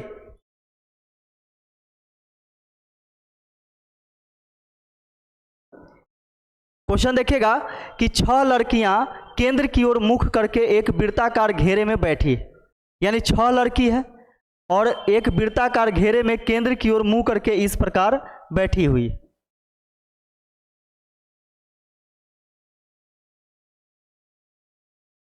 अब समझिए, 6 लड़की है और एक वृत्ताकार घेरे में केंद्र की ओर मुंह करके बैठी है, लेकिन मुंह चुप करके नहीं बैठी होगी, जरूर कुछ ना कुछ आपस में मीटिंग चल रहा होगा, है कि नहीं? क्या कि एक साथ यानी एक से अधिक लड़की चुप बैठी नहीं सकती है। तो यहाँ पे आप देखेंगे कि 6 लड़की एक वृत्ताकार घेरे के चारों तरफ बैठी है, किधर? तो केंद्र की तरफ मुंह करके बैठी है। ठीक है, अब यहाँ पे देखिएगा कि जूली, रंभा और रति के बीच में है, तो यह हमारा फिक्स स्टेटमेंट नहीं है, क्योंकि जूली को हम कहाँ रखेंगे, तो रंभा और रति के बीच में रखना है, लेकिन रंभा को कहाँ रखे और रति को कहाँ रखे ये चीज़ कंफर्म नहीं है पता। आगे हम देखते हैं, रजनी श्वेता के ठीक बाईं ओर है, बिल्कुल यह हमारा फिक्स स्टेटमेंट है कि रजनी जो है वह श्वेता के ठीक बाईं ओर है, यानी श्वेता जहाँ होगी रजनी उसके ठीक बाईं ओर होगी। ठीक है, तो रजनी श्वेता के ठीक बाईं ओर है। तो देखिएगा यहाँ पे कि अगर हम यहाँ पे रजनी को लिख देते हैं, यहाँ पे रजनी लिख देते हैं, ठीक है, तो यहाँ पे रजनी को बैठा देते हैं, तो इसके ठीक बाईं ओर कौन है, तो श्वेता है, श्वेता है। ठीक है, रजनी के ठीक बाईं ओर श्वेता है, यहाँ से ये चीज हो गया। अब इसका देखिएगा कि शहनाज रंभा और रजनी के बीच में है। देखिए शहनाज कहाँ पे है, तो रंभा और रजनी के ठीक बीच में। ठीक है, तो रंभा और रजनी के ठीक बीच में है, तो रजनी यहाँ पे है, तो यहाँ पे हम रंभा को लिख देते हैं, और ये दोनों के बीच में कौन है, तो शहनाज है, शहनाज है। यहाँ से ये चीज क्लियर हो गया।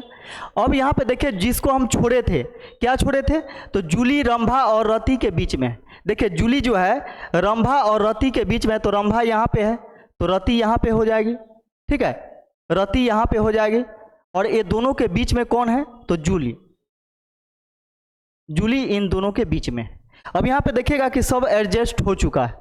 हम लोगों से बोला गया कि बताएं कि रति के ठीक बाईं ओर कौन बैठा है, यानी रति के ठीक बाईं ओर कौन बैठा है। तो रति के देखिए, रति के ठीक बाईं ओर कौन है, रति के ठीक बाईं ओर कौन है, बाईं ओर बोला है ना, हाँ, रति के ठीक बाईं ओर कौन है, तो जूली है, और दाईं ओर कौन है, तो श्वेता है। ठीक है, तो कैसे कैसे हो गया, बताएं कि रति के ठीक बाईं ओर कौन है, और भी कुछ छूटा है क्या? रति के ठीक बाईं ओर जूली आ रहा है, लग रहा है कहीं गड़बड़ हुआ है क्या?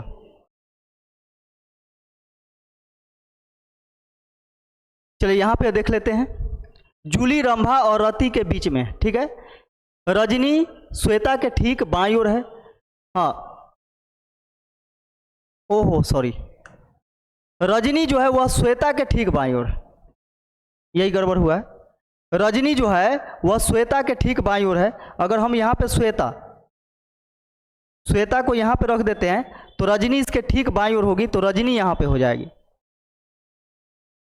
रजनी यहाँ पे हो जाएगी। ठीक है, इसके बाद देखिएगा कि शहनाज रंभा और रजनी के ठीक बीच में, तो रजनी यहाँ पे है, रंभा को यहाँ पे रखते हैं, तो यहाँ पे शहनाज हो जाएगी,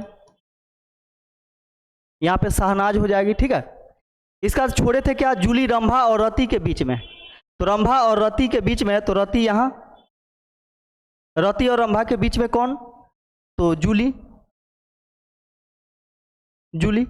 अब हम लोगों से बोला गया बताइए कि रति के ठीक बाईं ओर कौन है। तो देखिए रति के ठीक बाईं ओर कौन है, तो श्वेता है। तो ठीक बाईं ओर कौन है, श्वेता, यानी option number A. Option number A हो जाएगा।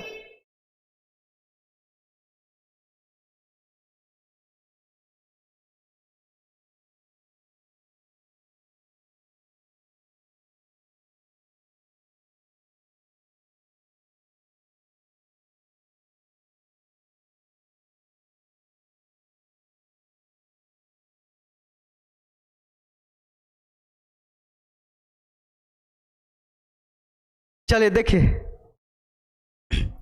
आगे देखेंगे 99 नंबर कि पी एस की मां के एकलौते पुत्र की पत्नी। ध्यान से समझिएगा कि पी कौन है, तो एस के मां, एस के मां, एस के मां के एकलौते पुत्र। तो सोचिएगा कि एस के मां के एकलौता पुत्र, हाँ एक होता है एकलौता संतान। तो एकलौता संतान मतलब क्या होता है, पुत्र पुत्री में एक के गो, ठीक है। लेकिन एकलौता पुत्र बोला गया है, इसका मतलब एस जो है इसका यह पुत्री भी हो सकती है और इसका कोई एक पुत्र हो सकता है, एकलौता पुत्र, ठीक है, एकलौता कोई पुत्र हो सकता है। तो यहाँ पे देखिएगा कि पी जो है वह एस की माँ यानी एस की माँ के एकलौते पुत्र की पत्नी, यानी एकलौते पुत्र की पत्नी है कौन, पी है, पत्नी। तो हम लोगों से बोला गया कि पी किस रूप से एस से संबंधित है, यानी एस से किस रूप से संबंधित है पी। अब देखिए एस से कैसे संबंधित, तो इसका भाई है तो भाई के पत्नी कौन, तो भाभी, भाई के पत्नी अगर होगी तो भाभी होगी, ठीक है, भाभी होगी। तो कभी कभी क्या होता है कि जेनरेशन को ही दे देता है, ठीक है। भाभी तो यहाँ पे कंफर्म आया कि इसका यह भाई होगा, क्योंकि देखिए इसका इसलिए यह भाई है क्योंकि हाँ, तो यहाँ पे दो कंडीशन होगा, अगर इसका यह खुद पुत्र होगा तो इसी का यह पत्नी होगी, तो पत्नी भी हो सकती है, या फिर इसका भाई का पत्नी है तो भाभी, यानी पत्नी भी हो सकती है या भाभी हो सकती है। तो भाभी या पत्नी दोनों में से कोई हो सकता है, ये तो कंफर्म है। लेकिन कभी कभी ऑप्शन में क्या करता है, आपको जेनरेशन ही दे देता है और वहाँ पे ननद साली कुछ हो करके दे देगा, जैसे इसका यहाँ पे दिया होगा, ठीक है। तो ननद साली समझिए कि एक ही जेनरेशन में होता है, ठीक है। तो एक ही जेनरेशन में होता है तो वहाँ पे कन्फ्यूजन आ जाता है कि यहाँ तो भाभी आ रहा है, ननद कैसे हो सकता है, साली कैसे हो सकता है कि नहीं, क्योंकि तो ये सब चीज़ वहाँ पे आपको कन्फ्यूजन पैदा करेगा। तो वहाँ पे घबराने की ज़रूरत नहीं है। कभी कभी क्या होगा कि देखिए यहाँ पे कन्फर्म क्या है कि भाभी या पत्नी, ठीक है। तो भाभी या पत्नी है तो भाभी और पत्नी के समतुल्य यानी उस सेम जेनरेशन में कौन कौन आएगा उसका कुछ का नाम आपको दे देगा ऑप्शन के अकॉर्डिंग, ठीक है। तो यहाँ पे देखिएगा उसी प्रकार आपको दिया होगा, यहाँ पे आप देखेंगे तो उसी प्रकार से यहाँ पे आपको दिया होगा।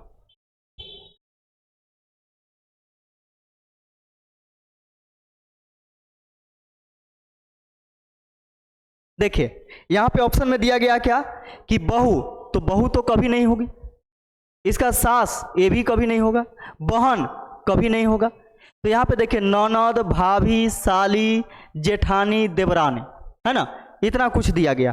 तो यहाँ पे देखिए एक चीज आपको मैच कर रहा है उससे, भाभी, और भाभी के जेनरेशन में ही ये सब चीज आता है, ठीक है। इसलिए यह आपका आंसर हो जाएगा ऑप्शन नंबर सी, ठीक है।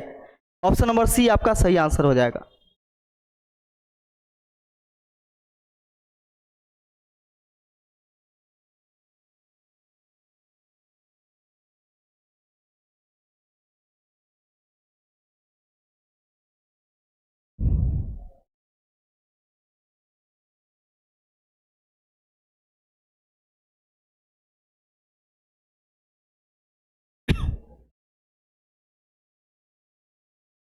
ये सब कौन कौन स्टोरी स्टार्ट कर देते हैं आप लोग, हाँ, करवा चौथ मना रहे हैं।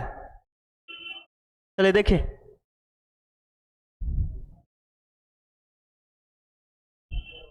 देखिए यहाँ पे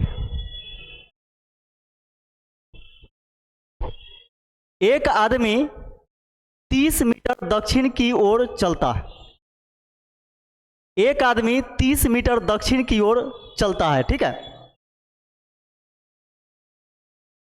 देखिए करवा चौथ आज के डेट में दो तरीके से होगा, ठीक है।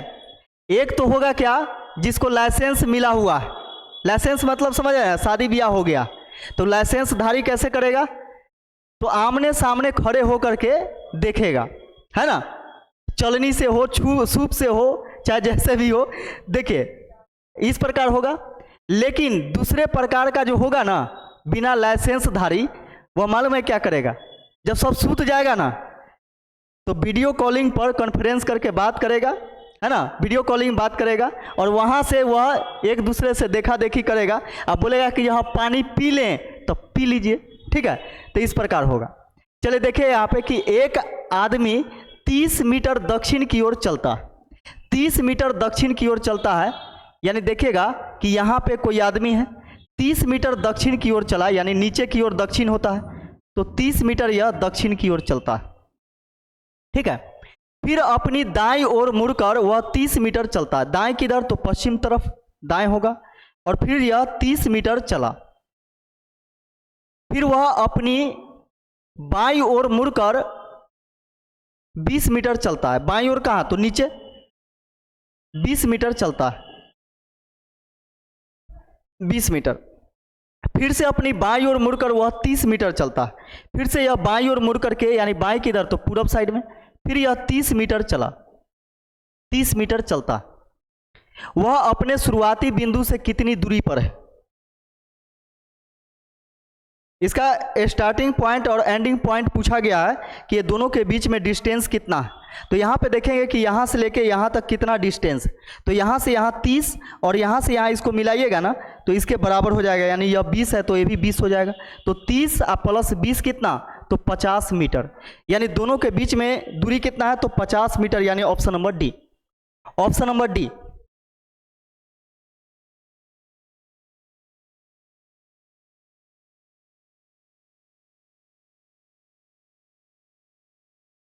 चलिए क्लियर है।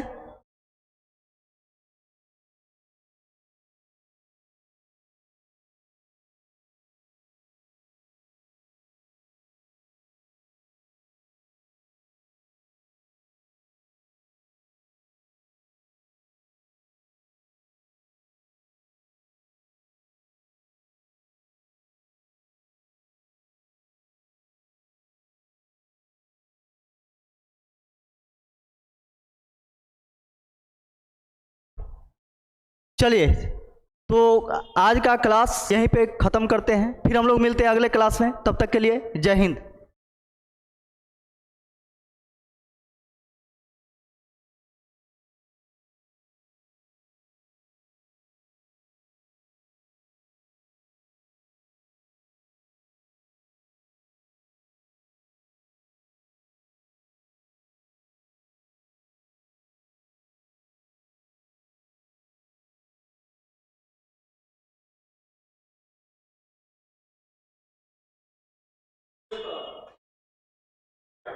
हम्म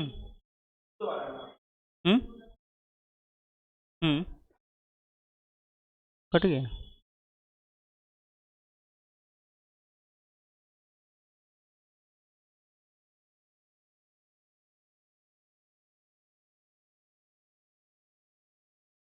तो क्यों